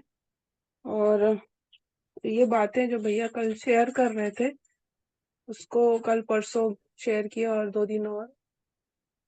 तो छोटी सी गवाही रखूंगी मैं, जब गवाही को तो पहले भी रख चुकी हूँ लेकिन इस शेयरिंग से, इस प्रश्नों के द्वारा जो भैया लीड करे उसके द्वारा वापस से मेरे को प्रभु जब रिवीजन मोड में ले गए तब प्रभु मुझे एक चीज को फिर से सिखाया, मेरा बचपन मुझे फिर से याद दिलाए और मेरी मम्मी को फिर से मेरे सामने रखे कि एक अन्य जाति से आई थी मम्मी मेरी क्रिश्चियन फैमिली में, और उन्होंने हर एक बात को जो प्रभु यीशु मसीह के जीव चरित्र का है, कैरेक्टर है, उसको उन्होंने, मैं तो नहीं जानती कि वचन से पढ़ के जी है कि कैसे जी है, लेकिन उन्होंने जिया और उन्होंने सहा, बहुत सहा। एक वर्किंग लेडी को बाहर का काम, घर का काम, ससुराल की सेवा, बच्चों की सेवा, पति की सेवा। और मैं ये चीज सब देख के मम्मी को बहुत गुस्सा होती थी, मम्मी आप क्यों इतना सहते हो करके। और बार बार उनको बोलती थी चलो आप छोड़ो इन सब बातों को और आप अलग हो जाते हैं हम लोग ऐसे कर। जब मैं 11 इयर्स या 12 इयर्स की हुई थी तो मैं मम्मी को एकदम बहुत झगड़ा करके बोलती थी कि नहीं आप चलो ऐसे करके। और मम्मी बोलती थी अगर तुम अभी नहीं समझते बेटा कि परिवार क्या चीज होता है, पिता का साया, माता पिता का एक साथ रहना और आशीर्वाद क्या होता है, इस चीजों को मम्मी मुझे समझाती थी। और मैं लेकिन मेरे अंदर ये बहुत अंदर तक ये थी बात कि क्यों स्त्री को ही क्यों सहना है ऐसे करके, और पुरुष क्यों नहीं सह सकते ऐसे करके। और मैं बार बार यही चीज को बार बार मम्मी को बोलती थी। लेकिन अ, एक समय आया जब प्रभु ने मुझे सिखाया कि सहना और माफ करना मसीह जीवन की नींव है। और कल परसों के दिन में अबिल आंटी के प्रश्न के द्वारा इस चीज को प्रभु ने हूबहू फिर से वैसा का वैसा, जैसे बोलते हैं कि दर्पण में अपने मुख को देखने जैसा प्रभु ने मेरे को दिखाया कि जो कुछ प्रभु ने मुझे इसको सिखाया था कि मसीह जीवन में सहना और माफ करना कितना जरूरी है, उसको फिर से प्रभु ने मुझे रिकॉल कराया। रिकॉल कराने का कारण यही था, मैंने यही जान लिया अच्छे तरीके से कि वह उस जगह में फिर से मैं कमजोर हूँ, या सीखा नहीं है मैंने ठीक से। अगर जो सीखा होता है वो सिद्ध हो जाता है, जो सीख लेता है वो सिद्ध हो जाता है, और जो सीखता नहीं है वो ही बार बार क्या होता है, गिरता है। क्योंकि देखो एक छोटा सा एग्जांपल, जब भैया आशीष भैया परसों और कल और परसों भैया बता रहे थे, तो प्रभु मेरे से भी एक एग्जाम्पल से भैया बता रहे थे कि उस प्रभु यीशु मसीह ने कपड़े उतार के अपने मैं को छोड़ा। परमेश्वर जिसने जो बोलता है कि मैं जो हूं सो हूं, उसको छोड़ा। और सिद्ध बनने का सबसे मूल मंत्र है वही मैं को छोड़ना। और ये हमारी बेस की शिक्षा थी, जिसको मतलब मैं जहां तक याद करती हूँ अपने बचपन को, और David uncle, Shekhar uncle, Charles uncle लोग की संगति को, तो उनकी भी यही शिक्षा थी। जो वचन कहता है कि अपने मैं से छुटकारा पाओ। जब तक मैं नहीं छोड़ोगे तब तक कुछ भी नहीं मिलेगा, जब तक शून्य नहीं होगे तब तक कुछ नहीं मिलेगा। और इस चीज को फिर से एक बार प्रभु ने मुझे दिया कि वास्तविक जीवन में भी जैसा प्रभु यीशु मसीह जी के दिखाया कि भैया वचन बता रहे थे कि मैं मन में कैसा दीन हूँ, इसको सीखना है। तो मन में दीन, जैसे अब कल भैया बोल भी रहे थे इस बात को कि कोई गाली देता है तो हमारा मुंह क्या रहता है, अंदर से चुप रहता है कि बोलता रहता है, प्रकटीकरण कैसा होता है। मैं बार बार क्योंकि इस सब बातों में मैं जय पा चुकी थी ऑलरेडी। I did.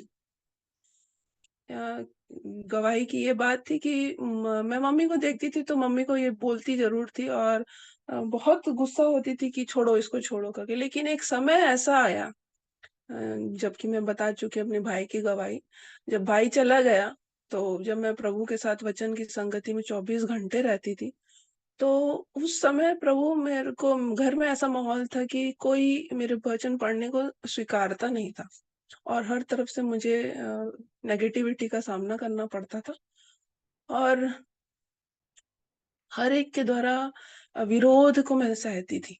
लेकिन उस समय उन बातों से मेरे को फर्क नहीं पड़ता था। इसलिए नहीं पड़ता था क्योंकि मेरे अंदर वचन इस तरह से समाया हुआ था कि अगर कोई मुझे चाटा मारे तो मेरे को प्रभु बोलते थे इसको माफ कर, दूसरा गाल दे दे, और क्या बोलते हैं, इसके लिए प्रार्थना कर, और इसको भोजन खिला, इसको पानी पिला। और वो सारे वचन जो विरोधी के लिए प्रभु के सामने दीन होने को प्रेरित करते हैं, यानी कि हमारे हथियार, उसको प्रभु मुझे बार बार दिखाते थे। क्योंकि ये मुझे वचन जो है मुझे सिद्ध बना चुका था, इसको मैं ओवरकम कर चुकी थी। लेकिन बीते सालों में मेरे ख्याल से 2019-20 से मेरे अंदर ये चीजें फिर से, सांसारिक बातें फिर से उभरी। और क्योंकि मैंने अपने जीवन में इस चीजों को देखा कि कोई दो बोलता है तो मैं 4 बोलती हूँ, और कोई कुछ नहीं भी बोलता है तो उसके हाव भाव को समझकर मैं उसको कुड़कुड़ाती हूँ। जब मैं प्रभु के साथ सिद्ध बनती जा रही थी तो मैं मसीह का वो गुण पा गई थी कि जब प्रभु मसीह बोलते हैं मन में, तू जो मन में विचार करता है उसको भी प्रभु प्रकट कर देते हैं उसके सामने। तो वैसा मेरे अंदर क्वालिटी आते जा रहा था कि मैं सामने वाले के मन को रीड करके ना, ये मेरी खुद की क्षमता के अनुसार नहीं, परंतु पवित्र आत्मा जो प्रभु अपने सिद्ध होने के लिए देता है, क्योंकि वचन कहता है कि मैं तो जाता हूँ लेकिन तुम्हारे लिए एक सहायक दिए जाता हूँ। तो उसके अनुसार प्रभु पवित्र आत्मा की सहायता देते हैं ताकि हम उन वचनों के अनुसार चलें, उठे बैठे विचार करें। तो वो सिद्धता को मैं पा चुकी थी। और बीते समयों में जो कल परसों और 2 दिन और जो भाई ने शेयर किया, उसके और 2 हफ्ते पहले से ये इन वचनों की संगति और ये वचनों के साथ भाई बहनों के साथ संगति मैं खुद दूसरों के साथ बांट भी रही थी, लेकिन मैं अपने विचार और अपने बातों के बंधन में थी। और इन सब को भी प्रभु ने बीते दिनों में मुझे उससे छुटकारा दिया, और प्रभु ने मेरी सहायता करी कि हाउ टू बी परफेक्ट। तब सिद्ध बनने के लिए 2 ही बातें जो बहुत ही ज्यादा मेरे जीवन के लिए मील का पत्थर है, वो है क्षमा और सहना। क्षमा नहीं कर पाती थी मैं, बिल्कुल भी नहीं कर पाती थी। मेरे को तो सबसे पहले तो मेरे को लड़का और लड़की बोलने से, मतलब लड़कियां ये कर सकती लड़के वो नहीं कर सकते, बहुत चिढ़ आती थी। और इस चीज को मैं जब अपने परिवार में देखती थी कि लड़की को कोई करना चाहिए, लड़कों को वो करना चाहिए, तो मैं बोली क्रिश्चियन होके भी लोग कैसे कैसे बात करते हैं, ऐसे करके मैं मन में सोचती थी। और वचन कहता भी है कि हम आत्मा में एक है, न स्त्री है न पुरुष है। मैं इससे बहुत चिढ़ती थी, लेकिन प्रभु ने मुझे सहना सिखाया। और इन इन जो लोग ऐसा बोलते हैं उनको माफ कैसे करना है, उनके लिए कैसे दुख उठाना है। जैसे भैया ने बोला आधा आधा दुख वो कलीसिया उठाए और आधा दुख पतरस उठा रहा था। ये बहुत सारी ऐसी ऐसी बातें जो मेरे को मैं सीख चुकी थी। मतलब बोलते हैं क्लास 1 में पास होने के बाद क्लास 2 जाते हैं, मैं क्लास 1 में पास होकर फिर क्लास 1 में आगे पढ़ने के लिए, मुझे कल ऐसा लग रहा था जब भैया सब बातों को पूरी किए। तो इसलिए बहुत प्रभु ने मेरी सहायता की है। और अ, ठीक है, जो कुछ भी होता है प्रभु के लोगों के साथ वो भला ही होता है, ताकि वचन भी कहता है कि शुरुआत से अच्छा जो है अंत होना चाहिए, बेस्ट जो है वो एंडिंग होना चाहिए। तो मेरा एंडिंग में कमी थी और कमी है, लेकिन प्रभु ने मुझे झंझोरा है इन वचनों के द्वारा, और सारी बातों को फिर से मेरे जीवन में प्रभु ने एक नए ऊर्जा के साथ, एक नई सामर्थ्य के साथ सौंपा है। इसके लिए मैं प्रभु का धन्यवाद करती हूँ। और हर एक प्राचीन जो हमारे लिए बहुत मेहनत करते हैं, उनके लिए भी मैं प्रभु ने मुझे उन समयों में उभारा था कि उनके लिए प्रार्थना करें, क्योंकि उन्हीं के कारण अब तक हम उस महाक्लेश से बचे हुए हैं जो आने वाला है। और उन्हीं के द्वारा, क्योंकि जैसे कल भैया भी रख रहे थे कि अभी तक जो सो गए हैं प्रभु में, उन लोग सिद्धता को नहीं पाए, और उन लोग भी रुके हुए हैं, वो लोग भी हमारे लिए रुके हुए हैं। और जो सो गए, जो बचे हैं, और जो लोग जा रहे हैं, उन सभी का एक दिन मिलान होगा, मिलेंगे। लेकिन उन सब बातों के बीच में जो हमको जो हमको जो जिन बातों को पा जाना है, उनके लिए प्रेरित प्राचीन बहुत मेहनत कर रहे हैं। इन लोगों के लिए, इन लोगों को प्रार्थना में कितनी जरूरत है, क्योंकि ये बहुत क्लेशों से गुजरते हैं और बहुत सी संकटों का सामना करते हैं। तो उनके लिए प्रार्थना करने के लिए प्रभु ने बीते सालों में मुझे उभारा था।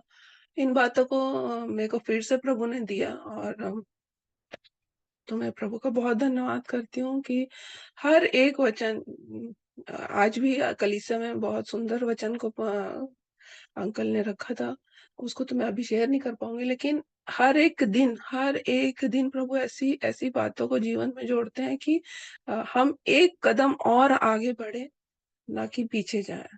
अगर अभी भी मेरे घर में मेरे घर के लोगों के साथ ही मेरा संबंध प्रभु यीशु मसीह को प्रकट करने वाला नहीं है, कि मम्मी बोले या पापा बोले या भाई बोले या पति बोले या बच्चा बोले और मैं फिर भी रिवर्ट करूं, ये हाथ पैर चलाऊं या मन में कुड़कुड़ाऊं या विचारों में कुछ उल्टा सोचूं, तो इसका न्याय तो प्रभु के हाथ में है। क्योंकि इतना वचन मिलने के बाद भी अगर मैं एक प्यासी भूमि के जैसे और दो करती रहूंगी, तो मेरा अंत तो अंधकार ही है।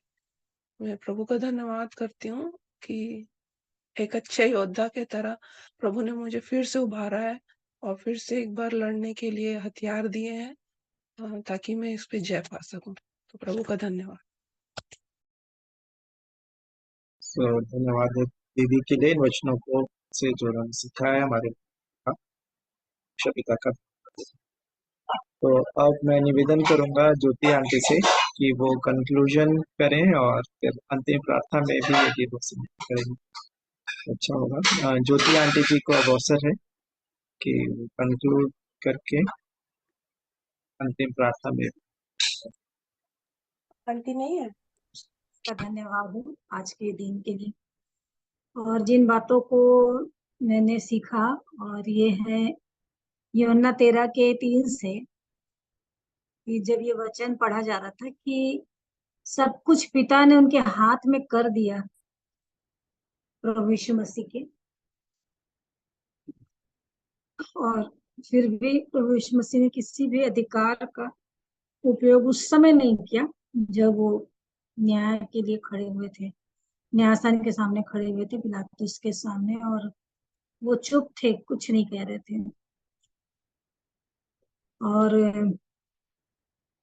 वो चुप इसलिए थे कि उसके पहले बहुत सारे लोगों को बोले थे, डांट लगाए थे अधिकार के साथ, और कहते भी थे उनके विषय में कि ये इसको कहाँ से ये वचन की इतनी शिक्षा आ गई कि अधिकार के साथ बोलते हैं करके, वचन में भी लिखा है।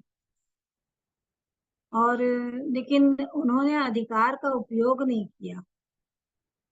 और इस बात को मैं देख रही थी वहां, मुझको याद आया, रोमियो में है, नहीं, पहला कुरिन्थियों में है, पहला कुरिन्थियों 15 में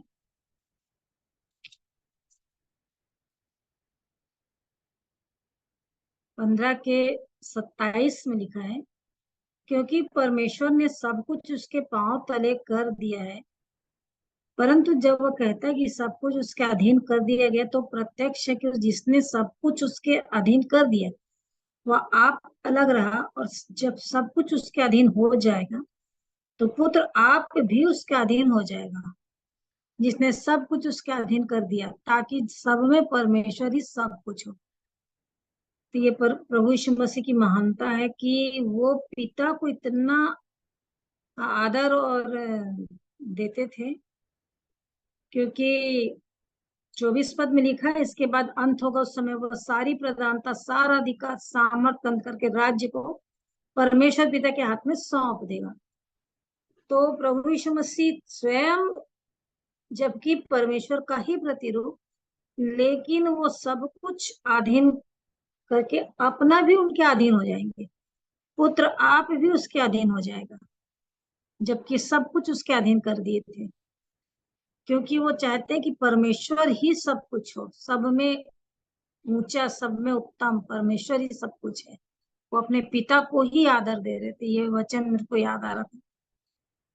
तो इस प्रकार से परमेश्वर उनको सारा अधिकार दिए रहते हैं, लेकिन उस अधिकार का उपयोग नहीं करते हैं। और बहुत अच्छा जो उन्होंने बताया भाई ने, यशाया 53 के 7 से, सताया गया और सहता रहा, मुंह ना खोला, और भेड़ वध होने के लिए और भेड़ी ऊन का तरने के लिए समय चुपचाप रहती है। तो वो जान रहे हैं कि मेरा समय आ गया है कि मेरा ऊन कतरा जा रहा है।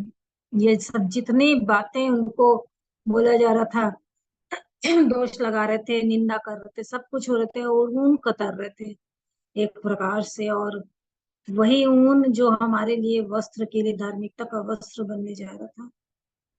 और यशायाह 1:18 से कि वो ऊन हमारे पाप चाहे लाही रंग के भी हो तब भी हिम के नहीं श्वेत और ऊन की तरह हिम की नहीं उजले। यशायाह 1 में जो लिखा हुआ है उसको मैं पढ़ लेती हूँ।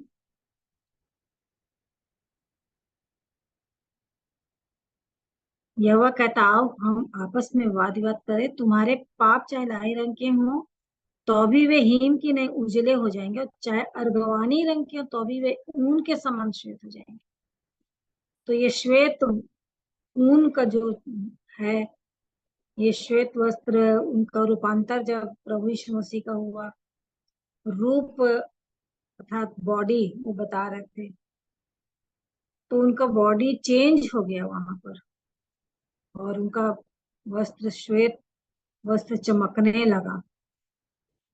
और ये जो है ये हम लोगों के लिए है कि उनके समान श्वेत हो जाएंगे। और उन के द्वारा हम लोगों ने सीखा उन बातों को। और फिर ये कि थिस्सलुनीकियों में, दूसरा थिस्सलुनीकियों 3:9 में जब हम लोग सुन रहे थे उन वचनों को कि अधिकार, इसलिए 3:9, यह नहीं कि हम अधिकार नहीं, पर इसलिए कि अपने आप को तुम्हारे लिए आदर्श ठहराएं कि तुम हमारे चाल चलो। तो अधिकार है पौलुस के पास, परंतु अपने आप को आदर्श बताने दिखाने के लिए वो परिश्रम करता था। वो आदर्श अपने जीवन से दिखाता था कि मेरे जैसा करो। और उसी के पक्ष में मेरे को फिर एक वचन वहां याद आया, फिलेमोन की पत्री है जिसमें 8 में लिखा है, जब भाई पौलुस उनेसिमुस को अपना कैद में बच्चा जन्म हुआ उसके द्वारा, उनेसिमुस उनके क्या बोलते सुसमाचार के द्वारा, तो कह रहे हैं कि यद्यपि मुझे मसीह में बड़ा हियाव तो है कि जो बात ठीक है उसकी आज्ञा तुझे दूं, तो अभी मुझ बूढ़े पौलुस को जो अब मसीह यीशु के लिए कैदी हूँ, यह और भी भला जान पड़ा कि प्रेम से विनती कर। तो इसी बात को कि अधिकार तो मुझे है, मुझको तो हियाव भी है कि जो बात ठीक है मैं उसकी आज्ञा तेरे को दूंगा और तू मानेगा। लेकिन मुझ बूढ़े पौलुस को, मतलब वो कैद में रहते हुए बूढ़ा भी था और मसीह यीशु के लिए जो कैदी हूँ कह रहा है, ये अच्छा जान पड़ रहा है कि उसकी नम्रता देखी, दीनता पौलुस की, कि प्रेम से विनती कर रहा है उससे, फिलेमोन से, कि मेरे और तुम्हारे दोनों के लिए बड़े काम का है और जो कुछ उसका आता है तो मैं उसका भर दूंगा। मतलब कुछ लिखा 19 में, अपने हाथ से लिखते हो कि मैं आप भर दूंगा यदि उसने तेरी कुछ हानि की है 18 में। तो इस प्रकार से भाई पौलुस इतना अधिक दूसरों की चिंता करते थे कि जो उसके द्वारा जन्म लिया भी है तो उसको, उसके लिए विनती करने के लिए, मतलब आज्ञा दे सकते हैं और वो मानेगा भी, क्योंकि उसमें 21 में लिखा है कि जो मैं कहता हूँ तो उससे भी कहीं बढ़कर करेगा, मान जानता हूं मैं। लेकिन फिर भी ये भाई पौलुस विनती कर रहे हैं, प्रेम से विनती करता हूँ। तो इस प्रकार से वो अपनी दीनता को दिखा रहे थे पौलुस के जीवन के द्वारा। तो ये अधिकार तो है लेकिन मैं इसको इस्तेमाल नहीं करता। क्यों? क्योंकि मैं आदर्श अपने जीवन से आदर्श बताना चाह रहा हूँ कि तुम मेरे जैसे चाल को चलो। और दूसरा तीमुथी 2 का जो 8 में लिखा हुआ है कि यीशु मसीह को स्मरण रख, जो दाऊद के वंश से हुआ और मरे उनसे जी उठा, और यह मेरे सुसमाचार के अनुसार है, जिसके लिए मैं कुकर्मी की नाई दुख उठाता हूँ, यहाँ तक कि कैद भी हूँ, परंतु परमेश्वर का वचन कैद नहीं। तो ये भाई पौलुस भी अपने जीवन में कुकर्मी की नाई दुख उठाने को मैं अनुभव कर चुके थे, जिस प्रकार यीशु मसीह कुकर्मियों के बीच में थे। और यशाया में भी 53 में लिखा हुआ है, कुकर्मियों के संग गिना गया। तो ये प्रभु यीशु मसीह का जीवन को जीते हुए वैसे ही कुकर्मी की नई दुख उठा रहा था। और ये भी वचन जब बोल रहे तो याद आया, पहला कुरिन्थियों उसका 4 है, जिसको प्रेरित जब बता रहे थे तब की बात है, कि प्रेरित ऐसे नहीं होते हैं। प्रेरित बहुत ज्यादा जो जीवन को जीते हैं वो ऐसे ही नहीं बन जाते हैं, कहलाते नहीं है, परंतु उनके जीवन में बहुत बड़ी रिस्पॉन्सिबिलिटी रहती है।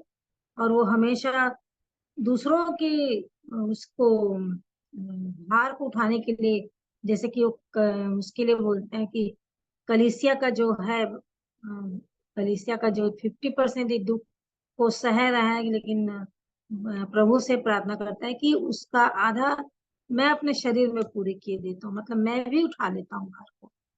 और इसी प्रेरित के विषय में वचन याद आया है, पहला कुरिन्थी 4:9 में, कि मेरी समझ में परमेश्वर ने हम प्रेरितों को सबके बाद उन लोगों की नाई ठहराया जिनकी मृत्यु की आज्ञा हो चुकी है। वो जैसे बता रहे थे कि बद होने के लिए हम हैं प्रेरित लोग, जो लिखा हुआ है कहीं वचन में। तो ये महसूस कर लिया अपने जीवन में भाई पौलुस की, जिनकी मृत्यु की आज्ञा हो चुकी वो प्रेरित हम लोग हैं, हम प्रेरितों को, क्योंकि हम जगत और स्वर्गदूतों मनुष्यों के लिए तमाशा ठहरे, मसीह के लिए मूर्ख। तुम मसीह में बुद्धिमान है, हम निर्बल हैं, तुम बलवान, तुम आदर पाते, हम निरादर। तो इस प्रकार से सारी बातों को कहते कहते बताते हैं कि हम आज तक जगत के कूड़े और सब वस्तु की खुरचन की नहीं ठहरे, मतलब हम कुछ भी नहीं है, हम सबसे नीचे हैं, सबसे नीचे हैं।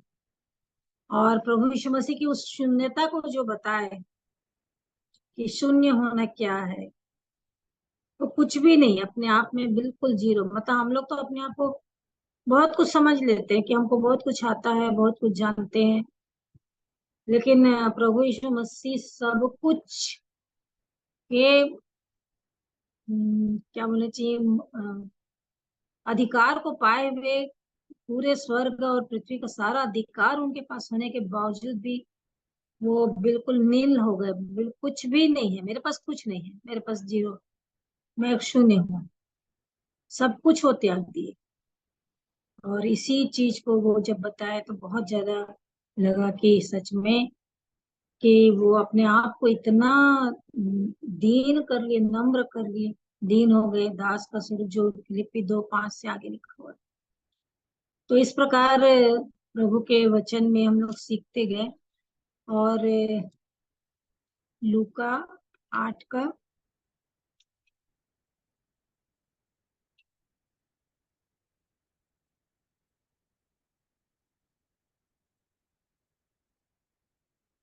22 का 22 का नहीं, 22 का 35 से है। और उसने उनसे कहा कि जब मैंने तुम्हें बटुए और झोली या जूते बिना भेजा तो क्या तुमको किसी वस्तु की घटी होती? उन्होंने कहा किसी वस्तु की नहीं। तो 3.5 साल तक वो उनके साथ साथ रहे, और इतने दिनों में भी वो जो उनके साथ साथ थे किसी चीज की घटी नहीं हुई थी। प्रभु यीशु मसीह के संग रहने वालों को किसी भी बात की घटी नहीं होगी। उसने कहा परंतु अब जिसके पास बटुआ वो उसे ले ले, और वैसी झोली भी। और जिसके पास तलवार ना हो वो अपने कपड़े बेचकर एक मोल ले।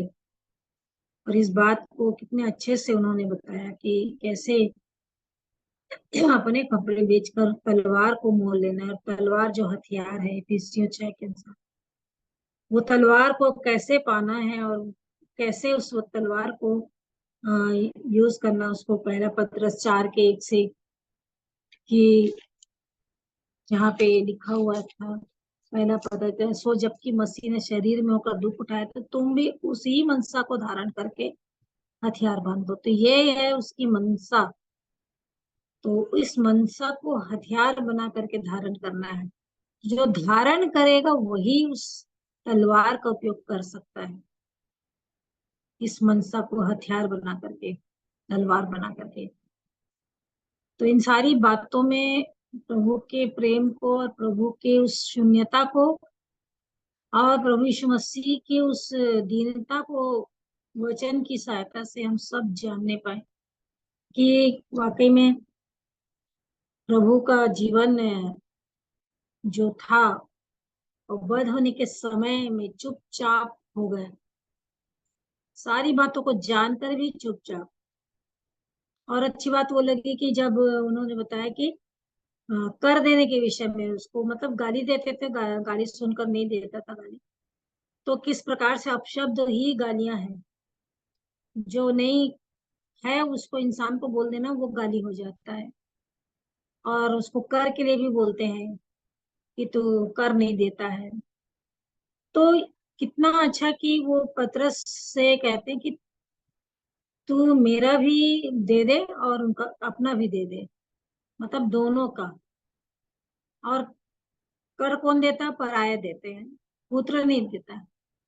और हम लोग पुत्र हैं, क्या कोई अपने घर का किराया देता है क्या?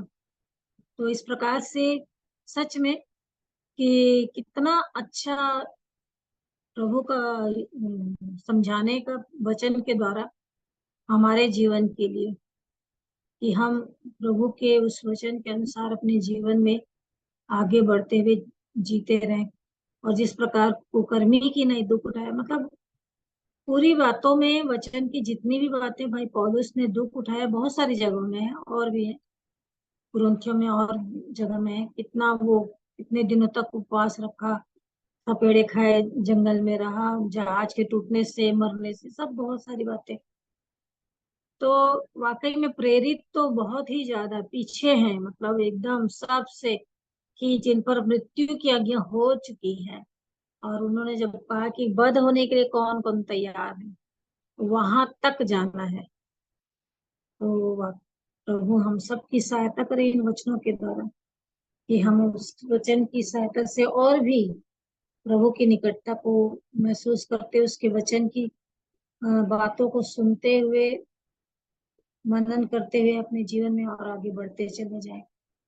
और जिस प्रकार फिलिपियो 2:5 से भी उनके जो ऊंचे पर थे, स्वर्ग के उस सर्वोच्च सिंहासन पर थे प्रभु यीशु मसीह, और कहा वो नीचे नीचे नीचे नीचे, इतना नीचे कि क्रूस की मृत्यु को सह लिया, इतना नीचे हो गए। और फिर उनको परमेश्वर ने श्रेष्ठ करके फिर ऊपर उठा लिया, ऊपर कर दिया। वो आए थे जहां से वहीं वापस हो, मतलब एक जो भी है मेरे जीवन से मैं जानी कि नीचे होते चले जाना है, पूरी रीति से नीचे शून्य तक में चले जाना है, शून्य होते चले जाना है। तभी वो जीवन में परमेश्वर की महिमा जीवन में दिखाई देगी, और वो जो अनंत महिमा के द्वारा उद्धार पाने की बातें हैं वो होंगी। तो नीचे पहुंचना है, नीचे तक, शून्यता तक। उसके बाद परमेश्वर हमें श्रेष्ठ और ऊपर करेगा। उसी प्रभु यीशु मसीह के पीछे चलने के जीवन में हम आगे बढ़ते चले जाएंगे। आइए प्रार्थना में जाएंगे। प्यारे पिता परमेश्वर, प्रभु यीशु मसीह के जीवित पवित्र नाम में आपके अनुग्रह के सिंहासन निकट हम सब आते हैं, आपका हृदय से धन्यवाद करते हैं आज के दिन के लिए। प्यारे प्रभु जी, आपकी बड़ी दया है, सच में आपका बड़ा अनुग्रह है, करुणा है, क्योंकि हम आपके पंखों तले रहते हैं, हम सुरक्षित रहते हैं।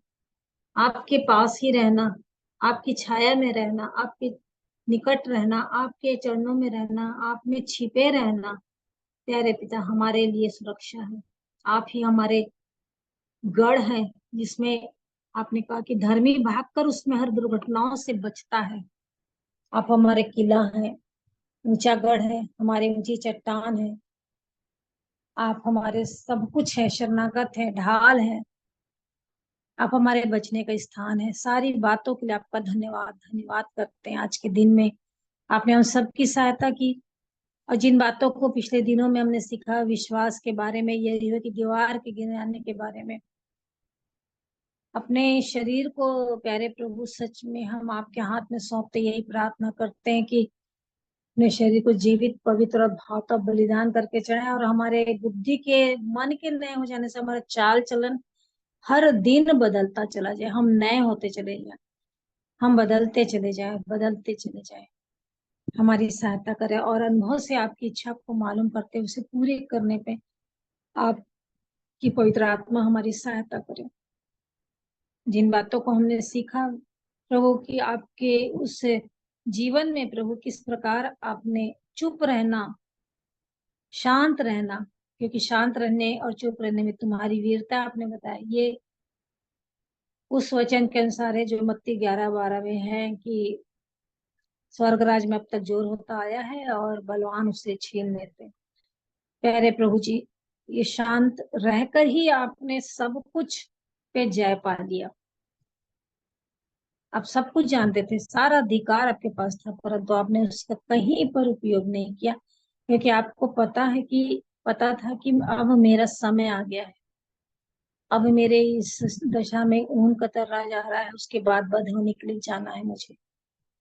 प्यारे प्रभु, धन्यवाद हो कि कैसे आपने अपने बारे में सब कुछ जान करके भी उस दुख को और उस पीड़ा को सह लिया, सिर्फ इसलिए कि उनको उद्धार देना है, उन लोगों को जिनके लिए मैंने अपना, जिनको मैं प्यार करता हूँ, जिनके लिए मैं अपना प्राण देने जा रहा हूँ, उनके उद्धार के लिए मुझे ऐसा करना ही है, उन्हें अनंत महिमा के द्वारा उनको उद्धार देना है।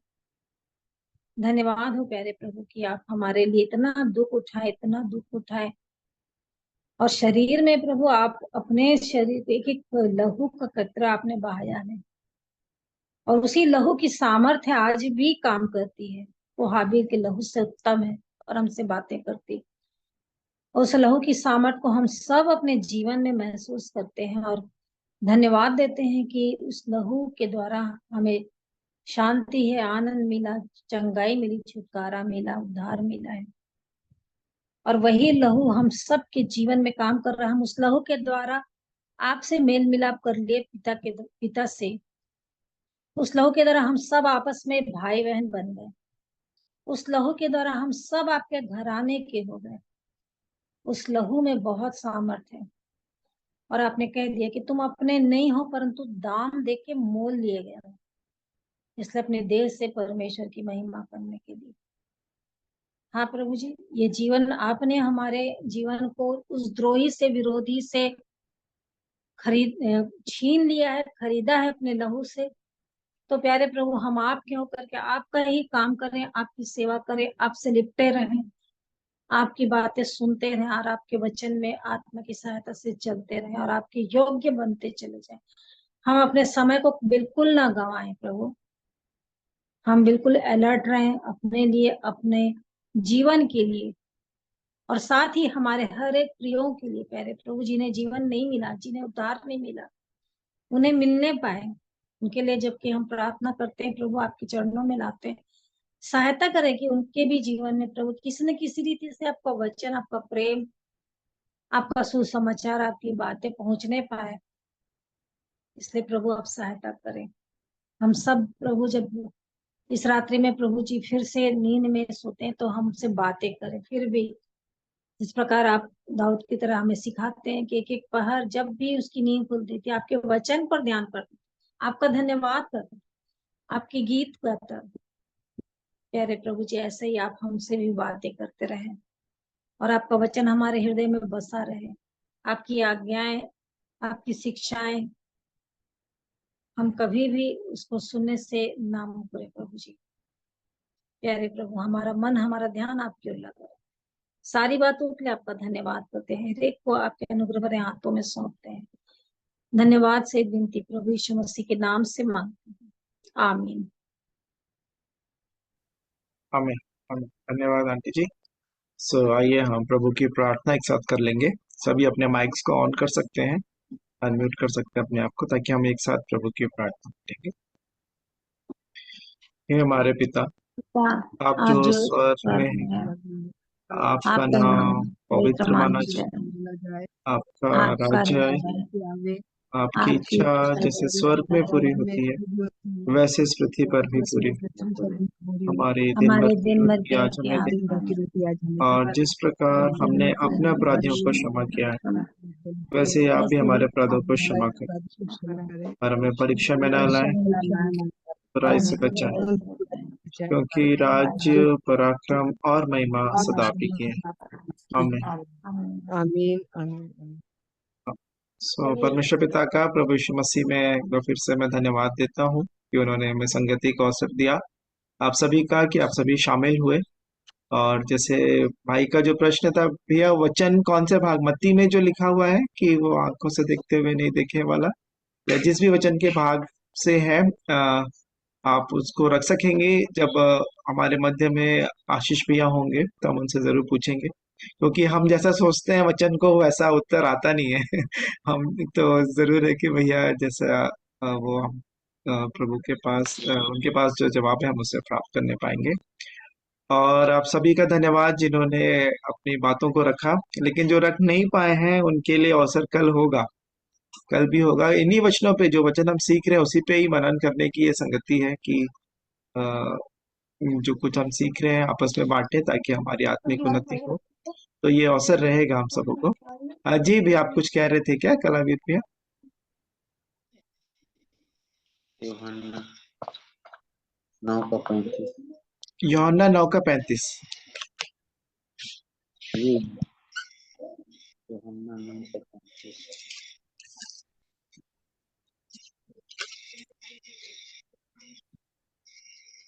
यीशु ने सुना, हाँ जी, जी, फिर भी ठीक है। तो उस समय रखेंगे उस वचन को। तो उस प्रश्न को हम रख सकेंगे। तिगा अंकल कैसे हैं? ठीक है भैया, ठीक है। ठीक है।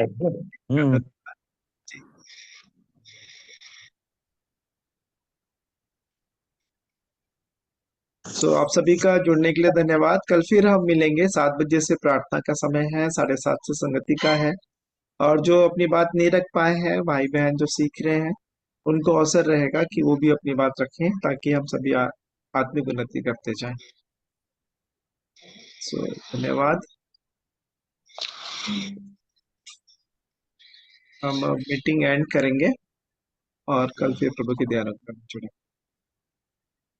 Thank you aunty ji. Good night सभी। Good night, good night, good night, शालोम, जय गुड मसीह नाइट, की, जय मसीह की। जय मसीह। अब मीटिंग एंड कर रहे हैं। आज नहीं जुड़ा है।